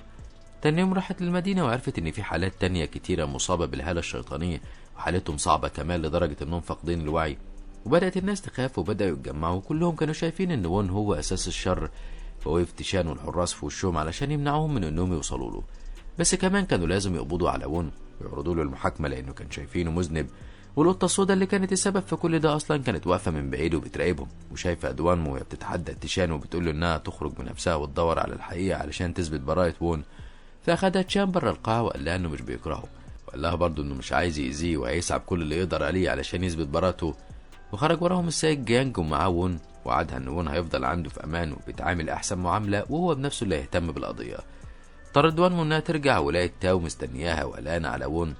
طمنتها بإن كل حاجة هتتحل قريب، بس تاو قالت في نفسها إنها مش هتسيبه يتعذب في السجن. وبالليل ظهرت المبعوثة في الزنزانة المحبوس فيها وون بعد ما خدرت الحراس وكسرت الزنزانة وضربت وون بقوة، خلته يفقد وعيه وشالته وهربت بيه. وقبل ما تخرج بيه شافها تشان وحاول يوقفها بس ملحقهاش، فجري يفتش الزنزانة ولقى رمز وقع منها فاداها للسيد جيانج. تاني يوم بدأوا يدوروا علشان يعرفوا مين صاحب الرمز. كانوا شاكين إن دوانمو هي اللي عملت كده، وقال للسيد جيانج إنهم لازم يعاقبوا المذنب أيا كان هو مين. قال تشان إنه يتكلم معاها ويحاول يعرف الحقيقة. فعلا راح أخدها معاه للسجن علشان تشوف الأدلة وتحاول توصل للجاني، بس السيد جيانج أول ما شافها أمر الحراس إنهم يقبضوا عليها، فضربت الحراس وضربت تشان كمان لما حاول يمنعها، وهربت بسرعة البرق من قدامهم ومشت ورا الأدلة لحد ما وصلت لمكان وون وأخدته ومشيت بيه. أما السيد جيانج ففضل قاعد جنب تشان لحد ما فاق وبدأ يتحسن. قال له إن دوانمو خلاص بقت عدوتهم ولازم يقبضوا عليها بأي تمن. كانت دوانمو مع وون بعد ما أخدته على بيتهم وقعدت جنبه تأكله بنفسها. في الوقت ده كان تشان خلاص استرد صحته وقعد يستجمع كل اللي حصل لحد ما استنتج ان تاو هي مبعوثة زعيم عشيرة يول البشر، وبكده تبقى دوانمو في خطر، فاخد سلاحه واتجه ليها على طول. بس الحقيقة ان تاو كانت قلقانة فعلا على وون وفضلت تعيط جنبه، لكن وون فاق مرة واحدة ومسك ايديها وقال لها انه عرفها خلاص وعرف انها هي مبعوثة زعيم يو. في البداية انكرت، بس لما واجهها بكل الأدلة اضطرت انها تعترف وقالت له انها ما اذتهوش، بالعكس كانت طول الوقت بتحاول انها تساعده هو ودوانمو، بس هو كان صعبان عليها انهم وثقوا فيها وفي الاخر طلعت اساس الشر وبتخدعهم. للاسف هو بيكلمها تاب جدا ووقع من الالم، فاستغلت الفرصه وهربت. ولما دوانمو حست بتعبه جريت علشان تشوفه، قال لها حقيقة تاو وطلب منها ما تسيبهاش. طلعت دوانمو تجري وراها ولقيت تشان موقفه عند الجسر، بس للاسف برضه ما قدروش عليها وهربت منهم هما الاثنين، وجريت على البحر واستخبت جوه دوامه فيه لحد ما وصلت للقاع وعملت لنفسها طريق جواه. وعلى بال ما وصل لها تشان ودوانمو شافوا اثار الدوامه، وقالت لدوانمو انها تدخل فيها وتحاول تمسكها، وطلبت من تشان انه يستناها على البر. هو صمم انه ما يسيبهاش لوحدها، فادت له لبس سحري من معاها يخليه يقدر يتنفس تحت الميه، ومسكوا ايد بعض ودخلوا في الدوامه لحد ما لقوا الطريق، وكان في حراس واقفين فاتصرفت دوانمو وطلعت ماده سحريه من معاها خلت الحراس ما يشوفهمش. كده دخلت هي وتشان من وسطهم بامان، وبعد ما مشوا شويه في المكان حبست تشان جوه بلوره حمايه وقالت له انها بتعمل كده لمصلحته. وهي بتتكلم معاها حست انها بقت هزيله وتعبانه، فضل تشان يصرخ ويطلب منها تاخده معاها لانها في خطر، بس هي سابته ومشيت. ومش هي لوحدها اللي في خطر بالشكل ده، لكن كمان وون، لان كل الاهالي راحوا اتجمعوا عند بيته علشان يقتلوه. كانوا في البدايه خايفين يعدوا الجسر، بس كان المبعوث الجديد متخفي وسطهم هو اللي شجعهم وخلاهم يوصلوا للبيت وبداوا يكسروا البيت. خاف وون على الفنجان والاواني السحريه وخرج اخذ الضرب كله على ظهره، بس لحسن الحظ ان السيد جيانج والحراس وصلوا في الوقت المناسب، دخلوا بعدوا الناس. فتحاول المبعوث لقط تسود بسرعه محد يشوفه، وامر السيد جيانج الحراس انهم يقبضوا على وون ويرجعوه السجن تاني علشان يبقى في امان. ومشي هو وفضل القط ماشي جنبه، شاله وطبطب عليه واخده معاه، وبكده دخل جوه القصر. اما دوانمو فكانت لسه جوه الكهف اللي تحت الميه، لقت طفل صغير بيعيط وطلب منها تساعده وتخرجه من وسط الصخور، وبمجرد ما مسكت ايده كان هينقل لها الطاقه الشريره، بس هي كانت عامله حسابها ولابسه جوانتي الحمايه. وفي التقتل ولقت تشان جالها ورفع عليها السقف ومعاه حراس كتيره من الاشرار، وقال لدوانمو انهم فاكرينه واحد منهم بسبب اللبس اللي اديتهوله، وطلب منها تجاريه علشان الحراس ما يقتلوهمش هما الاثنين. واخدها حبسها في زنزانه، وبعد ما مشوا دخل لها الزنزانه وفك ايديها وادالها اكل معاه وفضل جنبها لحد ما نامت. وهي بتحلم فضلت تردد اسمه، فضل جنبها علشان يطمنها. وراح الحراس بلغوا الزعيم انهم قبضوا عليها، وطبعا ده كان خبر رائع بالنسبه له، وطلب منهم يجيبوها له. لما راحوا ياخدوها لقوا تشان جنبها، وقبل ما يقولوا اي حاجه كان تشان حس بيهم وتصرف وعمل نفسه مكتفها وقال لهم انها كانت بتحاول تهرب. كان زعيم قبيله يو في الوقت ده بيحاكم تاو على فشلها في المهمه اللي طلبها منها، وقال لها انه قضى الاف السنين في السجون التسعه بيتعذب، وفي الاخر هي عايزه تبوظ خطته وتعالج وون. قال لها إن اللي عملته ده يعتبر خيانة كبيرة وكل الموجودين نادوا بإعدامها.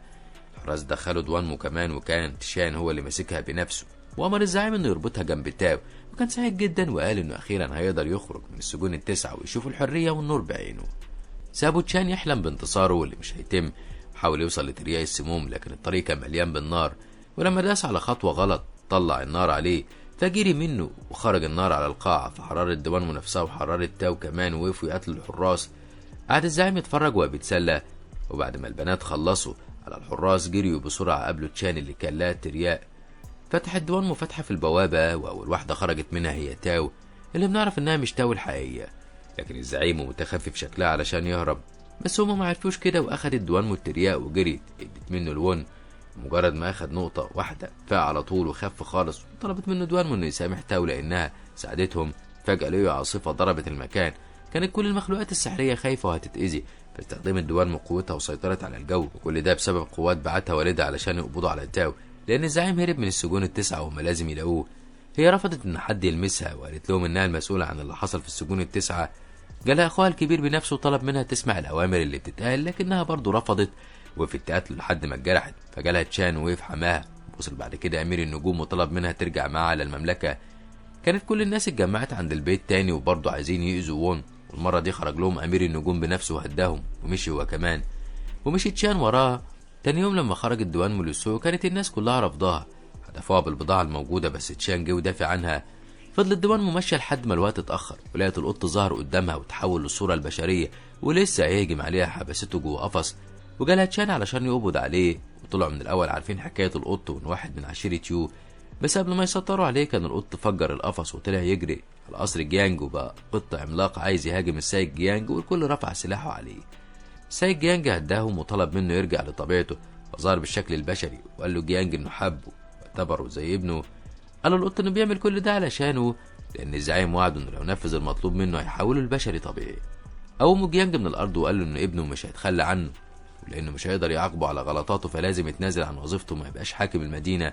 وقلع خوذة الحكم واداها لابنه يان، والكل كان ضد القرار ده، بس السيد جيانج صمم. فضل القط يعتذر للسيد جيانج ويقول انه مستعد يتحمل نتيجة كل اخطائه. طلبت منه دوانمو انه يساعدهم يوصلوا للزعيم علشان يتعاقب على كل جرائمه. وقبل ما القط يقول اي حاجة جت قوة شر كبيرة وكانت هتضرب السيد جيانج، فوقف القط وفي الصورة البشرية واخد الضربة مكانه وكان خلاص بيموت. قال للسيد جيانج انه هيفكروا باللي حصل من الاف السنين، وقال انه كان قائد البشر ضد الشياطين، ودوانمو وون وكمان تشان تحت قيادته هو اللي قتل ملك الشياطين وهزم قبيلة الشياطين كلها. بس للأسف دوانمو كانت اتجرحت جروح كتيرة وكانت خلاص بتموت، وما قدرش يتحمل موتها. وقت جنازتها نقل لها كل قوته بقى هو بشري عادي. وبعد آلاف السنين في يوم ممطر لقاه في الشارع، واخده معاه رباه واعتنى بيه وسماه مو، وبقى ملازمه طول الوقت وبيتعامل معاه على انه ابنه، ونقل له جزء من قوته السحرية. وفضل عايش معاه لحد ما بقى راجل عجوز، ومات وظهر تاني وعاش معاه 8 حيوات، وقال انه بيتمنى حتى لما يموت ينتقل معاه للعالم التاني. فالسيد جيانج من ذكرياته لقى ابنه مو مات في حضنه واختفى وطلعت روحه للسماء. محدش كان واقف وسامع القصة دي غير السيد جيانج. واول ما دوانمو جات له قال لها انه يبقى والدها الروحي. استغربت جدا من كلامه لكنه اكيد فاهمها القصة كلها. بعتت رسالة لامير النجوم وقالت له انها لقت الاب الروحي. فجاء امير النجوم جري، كانش مصدق فرحته لما شافه قدامه، وقال لهم السيد جيانج انه بعد ما نقل كل مهاراته السحرية لدوانمو بقى ليه 9 حيوات يعيشها، ودي اخر حياة فيهم، فلازم يقضي على زعيم يو وما يضيعش حياته على الفاضي. وطلب من دوانمو انها تطلع جزء من المخطوطة اللي معاها، ففضت الشنطة بتاعتها من كل حاجة فيها وبرضه ما لقيتهاش. قالت انها كانت خايفة على الجزء ده فحفظته في كبسولة وحطت قطعة تانية مزيفة علشان لو اتسرقت يبقى مش مهم. في الوقت ده كانت تاو في السجون ال9 عمالة تنادي على اي حد ينقذها، بس طبعا كل ده من غير فايدة. ففضلت تدعي ان الزعيم ما يأذيش دوانمو. كانت دوانمو لسه في بيتها وراح لها تشان ومسك الشنطة علشان يدور على جزء من المخطوطة، لكنها قالت له انها خلاص حلت الموضوع ومسكت الجزء اللي استحضرته وورته له. وتأسف لها تشان لو كان بيضايقها بزياراته، فقالت له انه بالرغم من كل اللي عمله معاها فبرضه بتفرح بوجوده، واخدته وخرجت علشان توصله للجسر. فانتهز الزعيم اللي في صورة تاو الفرصة ودخل بدل القطعة المزيفة مع الحقيقية. وهو خارج شاف وون، بس طبعا الزعيم كان ماكر جدا وعرف يهرب من الموقف ده. اما تشان فرجع للقصر وراح له اخوه يان سأله ليه بيعمل كده مع دوانمو وليه بيعذبها وبيعذب نفسه، بس تشان رفض يقول له اي اجابة، وحس بالغلط اللي بيعمله في حق نفسه وفي حقها وراح لها جري، لانه عرف انها تسيب الارض وترجع للعالم السحري بتاعها، وللاسف وصل متاخر وكانت خلاص مشيت. لا السيد جانج هناك لوحده فوقف حزين، فساله السيد جانج ان كان بيحبها فعلا ولا مش عايزها. قال له تشان ان للاسف بيحبها بس خلاص فات الاوان. فقال له السيد جانج ان ما فاتش الاوان ولا حاجه لانها هترجع قريب جدا. ما كانتش دوان مسافرت للعالم بتاعها ولا حاجه، لكنها راحت للسوق عادي وقعدت تاكل من الوجبات اللي بتحبها، وبعدها راحت اتفرجت على اشخاص بيخرجوا الروح الشريره من راجل عجوز. بس الموضوع خرج عن السيطره وهجم الشخص ده على الناس اللي واقفه، ومن كتر خوف بنت من اللي واقفين طلعت سكينه وطعنته بيها، وطبعا الكل جاب الذنب عليها. بس دوان حست ان في حاجه مش مظبوطه في الراجل اللي بيقول انه بيستخرج الارواح الشريره، وكان ده زوج السيده وانج. فراح لها وون وحذرها ان في حاجه غلط، ولما رجع لها جوزها قال لها انه تعبان. لما جت تنادي وون علشان يعالجه رفض وكان هيموتها، بس دوان وصلت في الوقت المناسب وانقذتها. هرب المجرم بسرعه، فخرجت دوان وراه، بس لقت تشان واقف مستنيها ومعاه ورده وبيصالحها بيها، ومجرد ما مسكتها بقت قد النمله. وطلع المجرم مغير شكله لتشان ولسه هيموتها، هربت منه وراحت لتشان. بذلت مجهود كبير جدا لحد ما خلته يشوفها، وسمع منها اللي عمله زوج وانج وانه اصلا زعيم عشيره يو بس مغير شكله. واكتشفت دوان انه كل قواها السحريه اختفت، وخلته يوديها المكان ظهر لهم فيه زعيم يو ووقف قتلهم. وكانت دوان على كتف تشان، ومع اول ضربه اختفت جري تشان على وون وقال له ان دوان اختفت. وكانت دوان محبوسه في عالم مليان ورود ذهبيه، وما كانتش دوان عارفه تروح فين ولا تعمل ايه. ولقيت تشان جالها، استغربت جدا وسالته جالها ازاي، فقال لها ان وون هو اللي ساعده وطلب منها تدل وتقول له كل المعلومات اللي تعرفها. ففهمت دوان انه مش تشان لكن زعيم عشيره يو، وقفت هجمته. فقال لها انها في العالم السحري الخاص بيه وهو المتحكم الوحيد، ولسه هيدمرها، ما عرفش يحركها خالص من مكانها. فاتضايق وقال لها انه مش عارف يتحكم في حركاتها لكنه يقدر يتحكم في كل حاجه تانية. خلى الازهار تقرب منها وتنزل اشعه نار عليها وسابها واختفى. في الوقت ده كان تشان جاب وون لنفس المكان اللي اختفت فيه، وبداوا يدوروا عليها. لقوها جايه تجري عليهم، وقالت لهم انها خرجت واسترجعت حجمها الطبيعي كمان. وسالت تشان عن الكبسوله اللي فيها جزء المخطوطه، فقال لها انها في امان. بس هي ما اكتفتش بالاجابه دي وطلبت منه يديها لها، وسبقت ايديها كلامها وكانت هتاخدها. ففهم تشان انها مش دوانمو لكن زعيم عشيره يو وعايز يسرقهم. وفي لمح البصر كان تشان طلع سيفه وهاجمه بيه. ما كانش وون فاهم ازاي تشان يعمل كده، ففهموا تشان ان دي مش دوانمو. فعلا ظهر زعيم يو على حقيقته ووقف هددهم ان لو اي حد اتهور وقتها دوانمو هتتاذي، خصوصا انهم ما عرفوش مكانها، وسابهم وهرب. وراح وقف في مكان فيه القطعه السحريه اللي حابس فيها دوانمو، وخلى المكان يضيق عليها اكتر والازهار تقرب منها اكتر، ووقف فرحان بعذابها. الخبر وصل لسايق جيانج في القصر، وقال ليان ان مفيش وقت للتفسير، واخد الحراس وخرج بيهم. في اللحظه دي كان تشان وصل لمكان الزعيم، وفي الزعيم هاجمه شويه وبعدها هرب، رجع تاني للمكان اللي كان واقف فيه في الاول، ولقى وون واقف مستنيه بيسخر منه، وقال عليه انه غبي لان تشان اخد منه المكان اللي حابس فيه دوانمو من غير ما يحس، بفضل الجوانتي اللي اداهوله وون. وبعد ما الزعيم سمع كده هرب، لان خلاص ما بقاش في حاجه يخافوا عليها تمنعهم انهم يقتلوه. جري وون على تشان ولقاه ماسك القطعه السحريه بس مش عارف يفتحها ازاي. عرف وون الحراره جوه القطعه دي عاليه وبتقتل دوانمو، فاستخدم قوته وقلل الحراره كتير، واخدوها رجعوا للقصر. وبعد شويه سمعوا صوت الصريخ، وده لان الزعيم بقى يغير شكله ويقتل الناس. وتاني يوم اول ما النهار طلع نشر الحراس خبر ان المدينه ما بقتش امان، وطلبوا من الناس انهم يقعدوا في بيوتهم. كان الزعيم واقف وسامع الكلام ده، وقال ان مفيش اي حاجه هتمنعه من انه ياكل البشر ويحرق قلوب اهليهم عليهم. وهو بيضحك حس ان قلبه بيوجعه، وعرف انه قريب من القطعه السحريه اللي حابس فيها دوانمو، ودخل علشان يشوفها، ولقى وون واقف مستنيه وطلب منه ينقذها مقابل انه ياخد جزء من المخطوطه اللي بيدور عليها. وفي الزعيم وفعلا خرجها واخد جزء من المخطوطه، وهرب بسرعه جدا وراح على مكان بعيد ودخلها جوه جسمه، وخرج منه نور كبير جدا. كل اللي شافه قال عليه انه الملك، حتى امير النجوم والشيوخ من غير ما يعرفوا الحقيقه حسوا ان العالم استقر. كان الزعيم سعيد جدا باللي وصل له، وفجاه لقى البرق بيضربه والجو اتغير وكأن عاصفه رعديه بتضرب المكان. وظهر له وون وقال له انه يبقى غبي لو كان فاكره هيسيبه يفلت بعملته. وفجاه كمان ان جزء المخطوطه اللي اخده الزعيم مزيف، والقوه اللي فيه دي وون هو اللي حطها وخلاها زي القنبله، فجرته وخرج منه سلاح طائر ضرب وون ودوانمو. ولسه يضرب دوانمو جري تشان وصد بسيفه، اما وون فدخل جواه روح الزعيم وحوله لتنين شرير بيعوم في المكان. وصل اخو دوانمو وحراسه كانوا عايزين يقتلوه، بس دوانمو ترجته انه ما يعملش كده، وقالت له ان وون صديقها ومش هتتخلى عنه. طلع تشان سيفه ووقف في وشهم علشان ما حدش يقرب منه، فنزل وون ورجع تاني لشكله الاصلي، وقال دوانمو انه هيتحمل العواقب وان جه الدور انه يضحي المره دي. وفي اللحظه دي طلع اخوها سلاحين علشان يضربوا بيهم، وبرضه وقف تشان يصد واحد، تاني كان سيف عملاق. فوقف دوانمو قدام وون علشان يجي فيها بدل. فعلا السيف جه فيها ووقعت في الارض وجري عليها اخوها، فقالت له انها ضحت بحياتها مقابل حياه وون. طلبت منه يوعدها انه ما يأذوهوش بعد ما هي تموت. قال لها اخوها انها تبقى كويسه وهتعيش معاهم، بس هي صممت انه يوعدها، ومسكت عروسه من اللي كان جايبها لها تشان وقالت له انها كان نفسها تتجوزه وتعيش معاه طول العمر، وماتت بعدها واختفت. وكل اللي واقفين ما كانوش قادرين يمسكوا دموعهم. تشان هو كمان اتجرح وفقد وعيه من غير سبب معروف. اما وون فرجع تاني لشكل التنين وطار بعيد عن الكل، واخد وان مطالب من اخوه الصغير ان يرجع تشان لبيته. فعلا اخوه نفذ، واول ما تشان فاق كان تعبان جدا، ومع ذلك رفض انه يرتاح وقام يدور على دوانمو لحد ما افتكر اللي حصل، وكان رافض يصدق وفضل يقول ان كل ده كابوس واكيد هيفوق منه، وحاول يعني انه يهديه بس ما عرفش. قالوا ساي جيانج قال له ان اللي حصل مش حلم ولا كابوس لكن حقيقه ولازم يقبلها. اما امير النجوم فقرر انه يستخدم صندوق مشاعر دوانمو اللي كان محتفظ بيه، وقالوا ان لو حطوا كل الذكريات بتاعتهم فيها فممكن دوانمو ترجع لهم تاني. وفضل اخوها الصغير يعيط ويدعي انها ترجع تاني، وكان تشان لسه مش عارف يصدق اللي حصل وعمال يتخيلها قدامه في كل مكان، وكل ما يجري علشان يلمسها يلاقيها مجرد خيال لحد ما يئس وقعد في الارض. لقى الناس بتجري ورا فنجان وبيقولوا انه بيتحرك، فعرف تشان ان ده الفنجان صديق دوانمو، فجري اخده هو والاناء التاني وقالوا له على صندوق المشاعر وانه ممكن ينقذ دوانمو. فرح جدا تشان وراح للسايق جيانج وقال له انه لازم يروح للعالم السحري بسرعه، وكان السايق جيانج خايف عليه ومش عايز يوافق، بس قصاد اصراره سابه يجرب. اللي حصل ان وون سابه على هناك، حاول يكسر الصندوق اللي فيه مشاعرها علشان ترجع من تاني، فجاله اخوها وقال له ان كفايه قوي اللي دوانمو عملته علشانه والافضل انه يسيبها تموت في سلام. فقال له وون ان موتها مش غلطته وانه يحاول ينقذها حتى لو هو اللي هيموت مكانها. ولما اخوها سمع كده مشى اخوه الصغير تشين ووقف يقتله. افتكر وون وقت ما كان لسه طفل صغير، كان مش بشري ولا حتى من العالم السحري، لكن المفاجاه انه كان من عالم الشياطين وليه قرنين صغيرين، وده خلاه مختلف وسط كل البشر.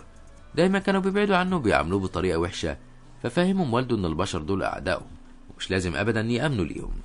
قالوا انه طول ما هو بيحبهم هم هيعذبوه، لكن لو هو اللي عذبهم هيخافوا منه ويحترموه.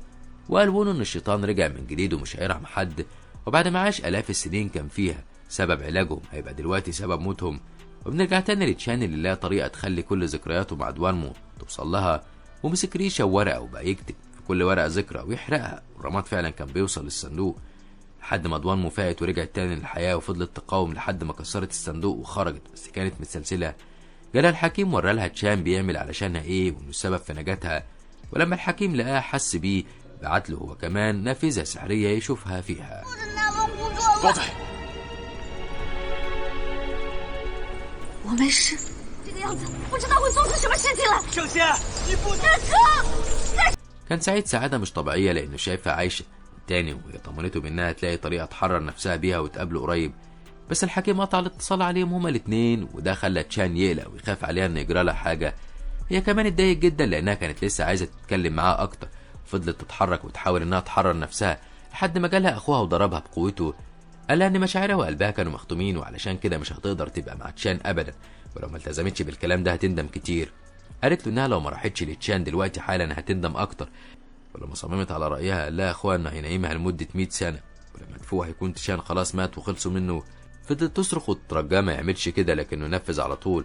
وبننتقل بالاحداث لعشيره يو اللي راح لها وون وضرب الحراس ودخل لمكان السجون التسعه ولعتها جوه المكان. لما شافته استغربت من مظهره وسالته ايه اللي حصل وازاي بقى بالشكل ده. قال لها انه كان طول عمره كده وندمان انه ما استمرش كده، وغير الكلام وقال لكل الموجودين ان قانون العشيره بيقول ان اقوى واحد يبقى هو الملك، هو دلوقتي جاي يتحداهم ومستعد لاي حد يقف قدامه. ولسه واحد منهم بيقول ان احق بالمنصب ده قتل وون، وسأل لو في حد تاني شايف كده، وطبعا الكل خاف وهتفوا باسمه وبدأوا مراسم التنصيب. وبيعملها كان شايف دوانمو وهي بتموت علشانه والعذاب اللي شافه في حياته كلها، وبقى زعيم لعشيرة يو بشكل رسمي، وقال لهم ان جه ميعاد الخروج من السجن والانتقام من كل البشر. وتحول لتنين وكسر البوابه وخلى شياطين يو يخرجوا وهجموا على المدينه وجرحوا ناس كتيره منهم ومن ضمنهم السايق جيانج. جري تشان راح يطمن عليه وطمنوا السايق جيانج بانه بخير وسالوا عن دوانمو. قالوا تشان انها فاقت ورجعت تتحرك بس كانت متكتفه ومش عارفه تحرر نفسها، وترجاه انه ينقذها بصفته الاب الروحي. سالوا السايق جيانج ان كان فعلا عايز يساعدها من قلبه وبيحبها، ولما تشان قال له انه مش بس عايز يساعدها لكن عنده استعداد انه يضحي بحياته علشانها. مسك السايق جيانج سيف تشان وقال له انه يرشده لمكانها ولازم هو اللي ينقذها بنفسه، وهيقعد هو علشان يحمي المدينه ويدافع عنها ضد الشياطين. فعلا وون كان محضر لهجوم قوي جدا هو وتاو اللي بقت فرحانه انه اخيرا بقى حاسس بيها وبقى جنبه طول الوقت. بس برضه لاحظت انه مش بيضحك وحزين، وقالت له ان ابتسامته اختفت من يوم ما دوانمو اختفت. طلب منها تسكت وما تجيبش سيرتها. قالت له انها هي كمان بتحبه وبتتمنى لو كانت تبقى عايشه وموجوده معاهم، وفضلت تعيط. استغربون جدا من حزنها، فقالت له انها صحيح شيطانه، بس دوانمو كانت طيبه لدرجه انها تخلي اي حد يحبها. فواساها وون وقال لها انه مش هيسكت غير لما ينتقم لها، وادالها مصفوف التقنيات وطلب منها تتدرب عليها وتبقى قوي علشان تقدر تساعده في حربه. اما تشان بقى فاخدوا السيد جيانج على المكان اللي يوصله للعالم السحري، وفعلا وصل هناك لقى الحراس بتمنعه من الدخول، وقف قتلهم واتجرح ونزف كمان، وراح بعد كده على المكان اللي فيه دوانمو، وفضل يحاول يكسر السلاسل والصندوق اللي هي نايمه فيه، ونجح انه يطلعها منه وفوقها. وافتكرت دوانمو وقت ما كانت في الحرب ومات خطيبها الاول، وبعدها ماتت هي كمان. قرر اب الروح السيد جيانج انه يضحي بقوته ويديها لها ويرجعها تاني للحياه. ولما لقت خطيبها جو ميت اتألمت جدا، وفقت شام من ذكرياته وافتكرت ان بعد ما رجعت لاخوها قال لها ان اللي عملته ده غلط، وخلى كل الحكماء والشيوخ يكتفوها، وقال لها انه مش هيسمح لها انها تأذي نفسها تاني بسبب الحب، وختم قلبها ومشاعرها. لما فات هي كمان من الذكريات اخذت تيشان وقالت له انهم لازم يمشوا بسرعه. برضه لقيوا اخوها قاومهم ومنعهم من الخروج، ولما طلب من تيشان انه ما يقفش في طريق ساعدتهم لانهم هيدافعوا عن نفسهم حتى لو هيموتوا، كان رد عليه انه ضربه بطاقه برق كبيره جدا، وقال له انه هيعمل له اللي هو عايزه ويقتله. وقف تيشان ينزف. سكتت دوانمو اخوها وطلبت منه يسيبهم لانهم مش مجرد لعب في ايديه. قالت له انها تقف قصاده هو وكل الحراس، وحضر الحراس نفسهم علشان يهاجموها. فرجع اخوها نفسه وسكتهم. فشكرته دوانمو واخدت تيشان ومشيت. بقى تيشان لاخوه ساله المفروض يعملوا ايه دلوقتي. قال له ان ختم المشاعر بتاعها اتكسر، وافتكرت خطيبها ودلوقتي لازم تختار ما بينه وما بين تيشان. فعلا كانت دوانمو بتتعذب جدا بالحيره اللي هي فيها، حتى لما تشان جه يمسك ايديها علشان يسندها رفضت وقالت له انها عايزه تمشي لوحدها. وبنشوف وون وهو بيمتص ارواح الناس في المدينه، وتاو كمان بتساعده.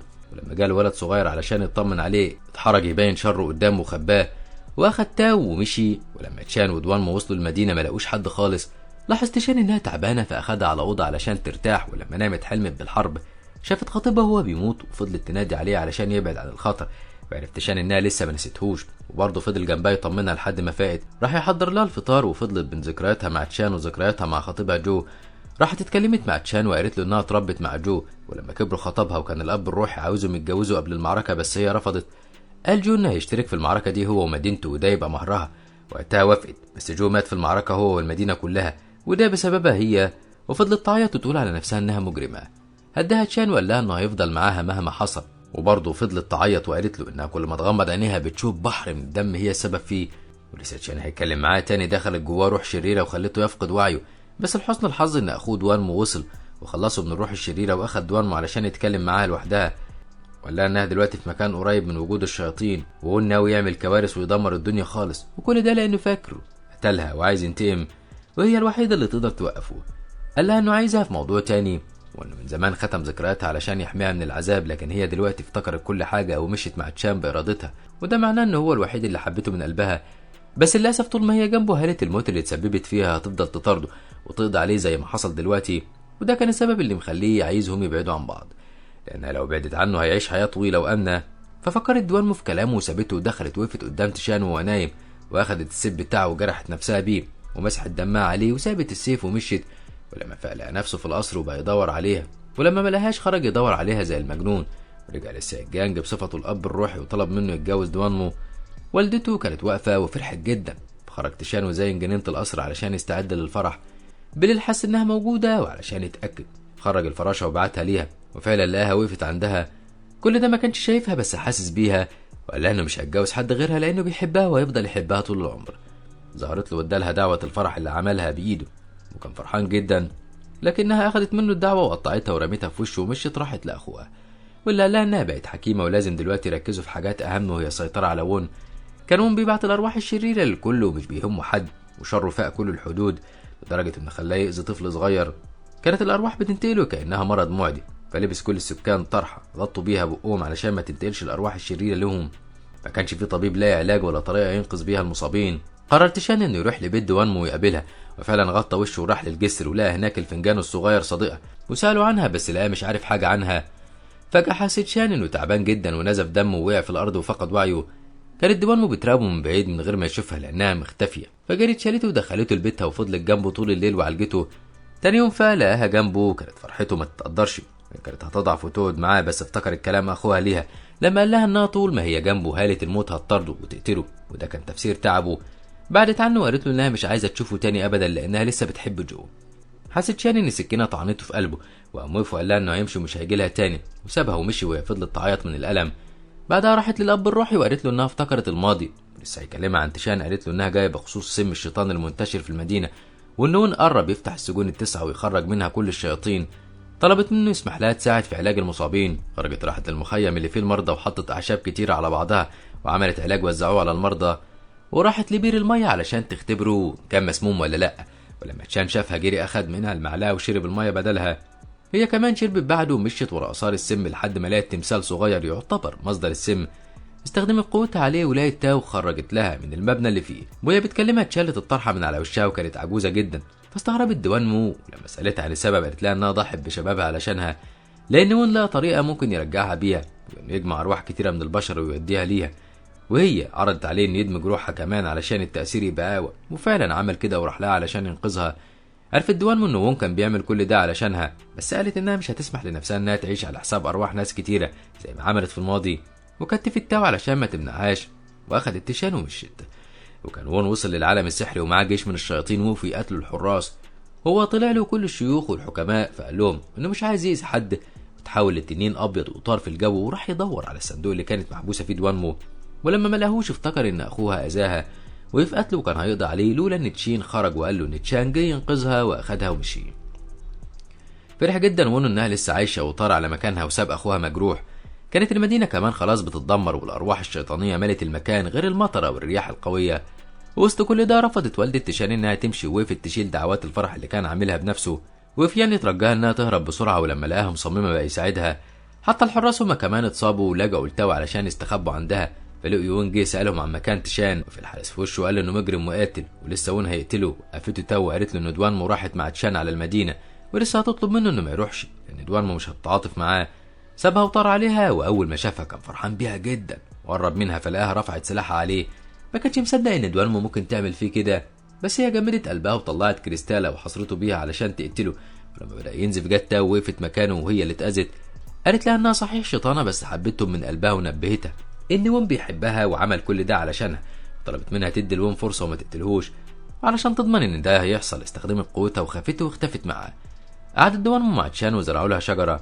اما تاو ففضلت جنب وون بتترجاه انه يبعد عن كل الحروب دي ويعيش في سلام، بس هو تفكيره كان في حته تانية، ان دوان مو كانت عايزه تقتله وصدمته فيها كانت كبيره جدا، وقرر انه يسيب تاو ويرجع لها تاني. فضلت تاو قاعده على الارض تعيط وتفتكر كل حاجه مرت بيها مع وون من اول يوم شافته فيه وماتت وروحها اختفت. وبنرجع تاني لدوان مو اللي نزلها الحكماء والشيوخ من العالم السحري وقالوا لها ان الموضوع ما انتهاش على كده، وتاو مش هيسيبهم ولا هيسكت ولازم تقضي عليه بايديها لان مفيش حد تاني هيقدر عليه غيرها. طلبت منهم انهم يساعدوا المرضى واخدتهم على المخيم اللي موجودين فيه، وكان الوضع صعب جدا مش بس على المرضى اللي كانوا بيتألموا لكن كمان على اهاليهم. وفي الديوان مو حزينه من نفسها وقالت انها سبب في كل ده وانها بتتمنى لو تموت. هون عليها تشان واخدها معاه لأوضته وكان حاطط العاب كتيره وحلويات من اللي بتحبها، ففهمت ان ناوي يكلمها عن جوازهم فخلته يفقد وعيه ومشي. بعد كده اول ما عرفت ان وون عند اخوها في العالم السحري جريت عليه علشان تنقذه منه. بعد شويه راح الفنجان صديقها لتشان وطلب منه يلحق دوان مو لان وون ناويلها على الشر، ومن ناحيه تانية اخوها برضه مش هيسيبها تدافع عن وون. فعلا اخدها وون لمكان بعيد عن الكل وحاول يقنعها بحبه ليها مالهمش غير بعض وانها تهرب معاه ويعيشوا لوحدهم. هي قالت له ان ده مش هيتم، لو مشي من غير ما يأذي حد فهي كمان مش هتأذيه، لكن ما عجبوش الاختيار ده. قررت انها تقتله والمره دي مسكتلهاش وقف كمان يقتلها. وصل لها تشان علشان يساعدها. قالت له دوان مو انه لازم يمشي علشان ما يتأذيش، سواء لها ان الموت مش هيفرق معاه طول ما هي جنبه. وفهم الاتنين في وش وون اللي كان قلبه مليان حقد وكره لتشان لان دوان مو اختارته هو، وقال له ان لولا وجوده كان زمانهم عايشين سعداء مع بعض. ضرب دوان مو بعدها وطعن تشان في كتفه، وقال لدوان مو انها لو ما قتلتهوش بايديها فهو هيعمل كده. اخدت دوان مو سيف تشان وقالت له انها مش بتحبه وطعنته هي كمان بالسيف وبتطلب منه انه ينساها. ضربته بسحرها وخلته يقع ويفقد وعيه. ووطت اخدت العروسه بتاعتها اللي كانت معاه وقعدت جنبه تعيط. قال لها وون انها مش لازم تعيط لان قدامهم طريق حياه ولسه هيعيشوها مع بعض. قالت ان كل ده ممكن يحصل بس للاسف هو هيموت دلوقتي، وضربته بقوتها. وكان اخوها مراقب كل ده وقرر انه يقتلهم كلهم. وحاولت دوان مو انها تصد ضرباتهم وهجومهم، وقالت لوون انه للاسف هيفضل صديقها ومش هتقدر تاذيه ولا حتى تشوف حد بيأذيه وتقف تتفرج عليه. فبعدها وون واخد الضربه كلها بدلها لحد ما مات واختفى. واختفى معاه كل أرواح الشر والشياطين، والمرضى كلهم استردوا صحتهم بالكامل في نفس اللحظة. وجالها السيد جانج وسألها لو تعرف عن هالة الموت اللي حواليها. قالت له إن أخوها قال لها على كل حاجة غير إنها بتسمع أصوات الناس اللي ماتت. فقال لها السيد جانج إن عنده الحل اللي هيريح ضميرها ويساعد كل الأرواح اللي ماتت، وهو عالم موازي هيرجعوا فيه بالزمن، ممكن يروحوا ويساعدوا كل الناس وبعدها تعيش مرتاحة. قالت دوانمو إنها مستعدة تروح لأي مكان وتعمل أي حاجة تقدر عليها، وبصت على تشان قربت منه وطلعت الفراشة وسابت له معاها رسالة تبلغها أول ما يفوق، وسابت له السيف واللعبة ومشيت مع السيد جيانج اللي وداها عند بوابة وطلب منها تستخدم سحرها وتفتح البوابة وتدخل فيها. فعلا بدأت تعمل كده، وفي اللحظة دي فاق تشان وسمع رسالتها وإنها ترجع للماضي وتوقف الغلطة اللي عملتها زمان وتنقذ أرواح الناس اللي ماتت بسببها من غير ذنب. لها كمان سايباله اللعبة والشنطة بتاعتها، جري علشان يلحقها وقف كتفها علشان ما تمشيش، بس هي بعدته عنها ودخلت في البوابة. كان تشان هو كمان هيدخل وراها، وفي السيد جانج منعه وقال له ان لو دخل في الماضي ممكن ما يعرفش يخرج تاني، المدينة وكل الناس فيها معتمدين عليه. اترجى تشان انه يسيبه لانه بقاله 20 سنة عايش في خدمة المدينة والناس وعمره ما عمل اي غلطة، بس مش هيقدر يعيش من غير دوانمو ولا يسيبها لوحدها. وقلع كل هدوم العسكرية ودخلها بسرعة، مسك ايديها وقال لها ان حتى لو هتعيش في الماضي فعايز يعيش معاها. بس هما كمان ماسكين ايد بعض افترقوا مرة واحدة وكل واحد راح في طريقه. وفات دوانمو لقت نفسها في الجيش وبتدرب العساكر البنات. كان تشان وصل للمكان اللي فيه وكان فرحان جدا، وفي نادي عليها وهي سمعته بس ما شافتهوش. فضل يجري وراها علشان يخليها تشوفه، بس هي كانت سريعة جدا ووصلت لجو باقي الجيش هي واخوها، ووقفوا يتناقشوا مع بعض في امور الحرب.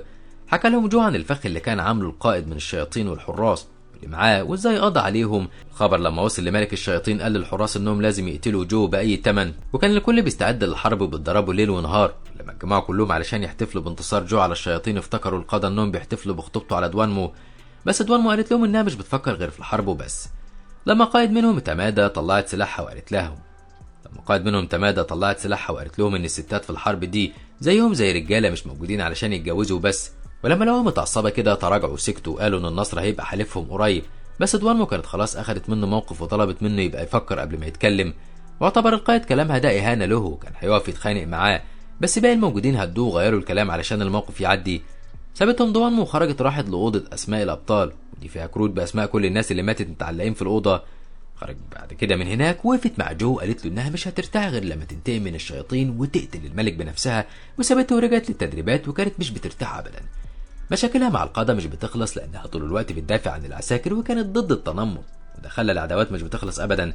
كانوا بيفكروا إنهم يخلصوا منها، ده غير إن الشياطين بقت بتحارب بأسلوب جديد وبتبعت بنات جميلة للقادة علشان تسيطر عليهم.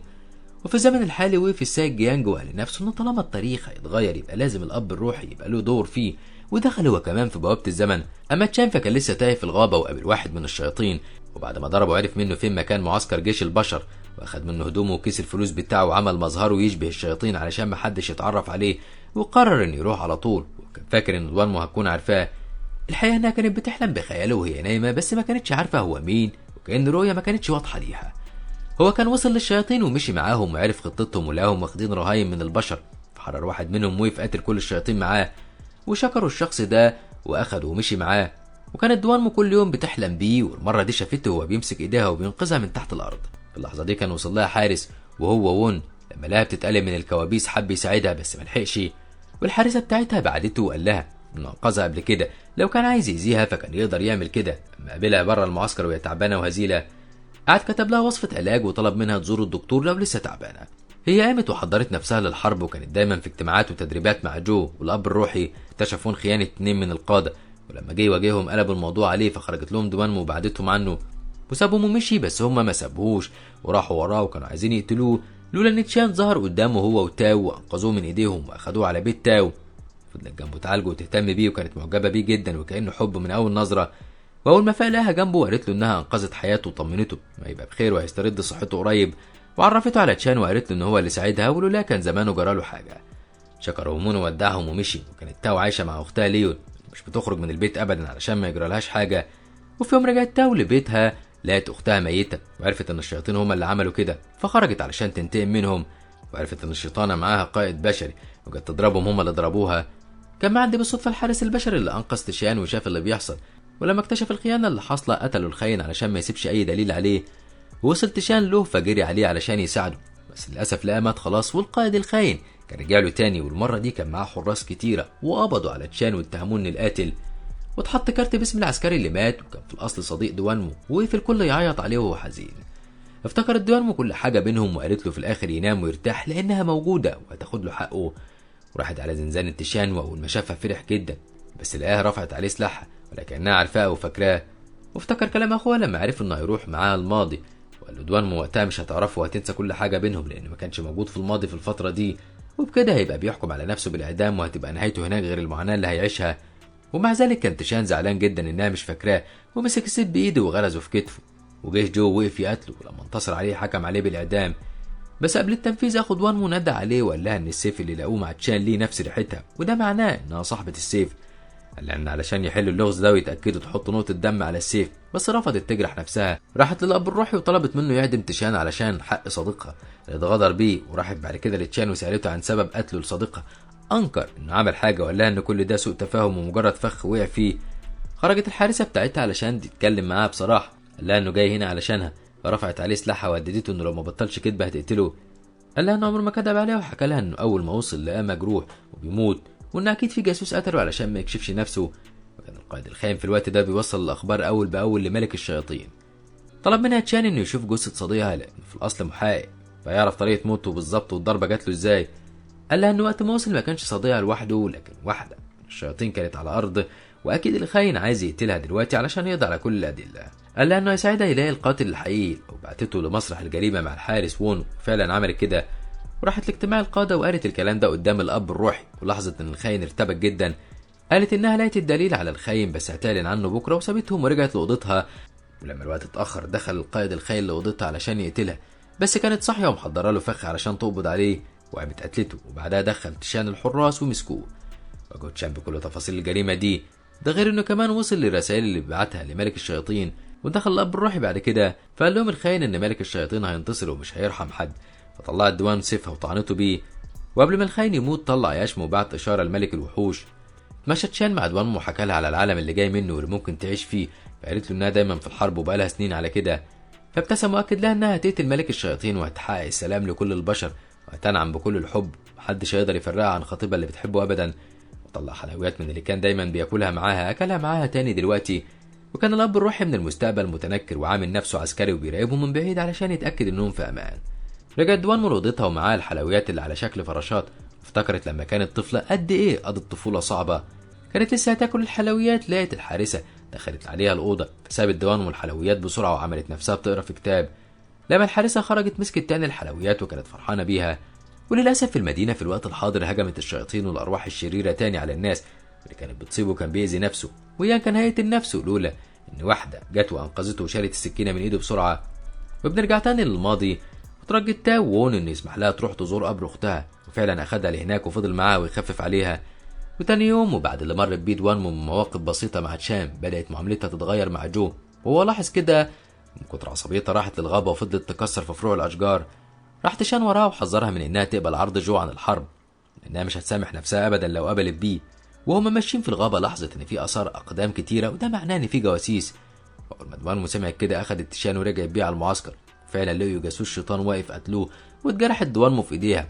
لما جيت تشان يشوف جرحها وقع قطرات من دمها على السيف، ولقيت السيف امتص الدم فاستغربت جدا. لسه بتقرب من الجاسوس خرج منه دخان اسود اللي بيكون عباره عن روح شيطانيه دخل جوه جرحها. تاني يوم بدات حالتها تتدهور، ولما وون شافها عالجها بس هي فقدت وعيها، واخوها فكر ان وون اذاها فامر بالقبض عليه. وبننتقل بالاحداث للعالم الحالي. كانت المدينه حالتها سيئه والارواح الشريره في كل مكان. فكر يان ان يلجا لدوانمو، ولما راح لقى الارواح الشريره في كل مكان والمكان مهجور خالص. في الماضي كانت دوانمو حالتها عماله تسوء، فراح تشان السجن لوون وخرجوا منه واخدوا لدوانمو علشان يعالجها، وفعلا فات وتحسنت شويه، واخدته تاو على اوضته علشان يرتاح. رجعت تشان تاني لدوانمو، ولما حكيت له على الكوابيس اللي بتشوفها قال لها ان كل اللي حواليها ده مش حقيقي، وانها بس جت للماضي علشان تصلح غلطه والمفروض انها تصلحها وتخرج معاه. بس هي ما صدقتهوش وقالت له ان دي حياتها الحقيقيه اللي فيها اهلها واصحابها. وتاني يوم اول ما اتحسنت رجعت تاني للتدريبات. لقى جنود القائد الخاين بيتنمروا على وون، فوقفت دافعت عنه ودخلت للقائد هددته انها هتأذي جنوده لو قربوا تاني من وون، واخدته وخرجت معاه وقالت له انها بتعتبره صديقها، ووعدها انه يفضل دايما جنبها ومش هيتخلى عنها ابدا ويحميها حتى لو هيموت. رجعت تاني دوان من المعسكر ورجعت مع الاب الروحي كل تفاصيل الحرب. كان ملك الشياطين هو كمان بيتابع التفاصيل، وعرف ان واحد من الشياطين موجود في الجيش البشري وهو وون، طلب من المساعدة بتاعته انها تجيبهوله. كان وون برضه بيتعرض للتنمر تاني، والمرة دي اللي وقف في وش المتنمرين ودافع عنه هو تشان. وبعدها قعدوا مع دوانمو وقال لها ان عنده الافكار، الاسلحة ممكن تساعدهم، وطبعا كان يعرف كل ده من الزمن بتاعه، وعلمهم يعملوا مدفع ودروع وعربيات حربية وحاجات تانية كتير، وكانوا مبهورين بيه جدا. ده خلى جو يحس بالغيرة من ناحيته، واجه دوانمو بكده وقال لها انه طول الوقت مش بتتكلم غير عنه. بس الاب الروحي سكتهم وطلب انه يقابل تشان، ودي كانت اول مقابلة بينهم في المستقبل، وشكروا الاب الروحي على مساهمته معاهم. طلب من اخو دوانمو انه يديها شارة القيادة، وقف تشان وقال لها انه واثق فيها. بس طبعا القادة الخونة ما عجبهمش كده وقرروا انهم ينتقموا، فاستنوا لما الكل نام وبعتوا واحد ولع في مخزن الاسلحة، ومن بجاحتهم وقفوا تاني يوم واتهموا دوانمو بالخيانة والاهمال لانها ما حافظتش على الاسلحة. راح لها الاب الروحي وحكم عليها بالعقاب، ولما تشان رفض ووقف اعترض حكم عليه الاب الروحي بالجلد وان هي اللي تجلده بنفسها، وفعلا بدأ التنفيذ. وبعد كام جلد قعد وون جنبه وطلب من دوانمو انها تقسم العقاب بينهم، وكل الجنود الموجودة قالوا زيه. اضطر الاب الروحي انه ينهي العقاب. راحت دوانمو لأوضة تشان وعالجته وسابته يرتاح، وخرجت لقيت جو واقف مستنيها وبرضه اتخانق معاها واتهمها انها مهتمة بتشان، فسابته ورفضت تتكلم معاه اكتر، وقالت له ان الحرب خلاص على الابواب وهو بيتكلم في تفاهات. وكان تشان في الأوضة بيكتب حاجات، وفجأة لقى نفسه بيختفي جزء جزء. قال لنفسه ان الوقت بيخلص ولازم بسرعة يخلي دوانمو تفتكر وتسترجع ذكرياتها وياخدها ويخرج. كانت دوانمو في الوقت ده بتحلم انها ماشية على ارض مليانة جثث وكلهم عايزين ينتقموا منها، وقربت منها جثة وطلبت منها تصلح غلطتها قبل ما تعيش في ندم طول حياتها وتنقذ الناس من الموت بدل ما تبقى سبب موتهم. بس دوانمو ما كانتش فاهمة حاجة من الكلام وخايفة وحاسة انها تايهة. بس هل هتكون دي علامة علشان تفتكر بيها وهتلحق تخرج بتشان، ولا هيختفي وهتفضل دوانمو محبوسة في الماضي؟ ده اللي هنعرفه في الجزء الثاني من المسلسل. لو حابين اننا نقدمه لكم اكتبوا لنا في الكومنتات، ولو عجبكم ما تنسوش دعمنا باللايك والشير للفيديو، وما تنسوش الاشتراك في القناة وتفعيل الجرس علشان يوصلكم اشعار بكل جديد بنعمله.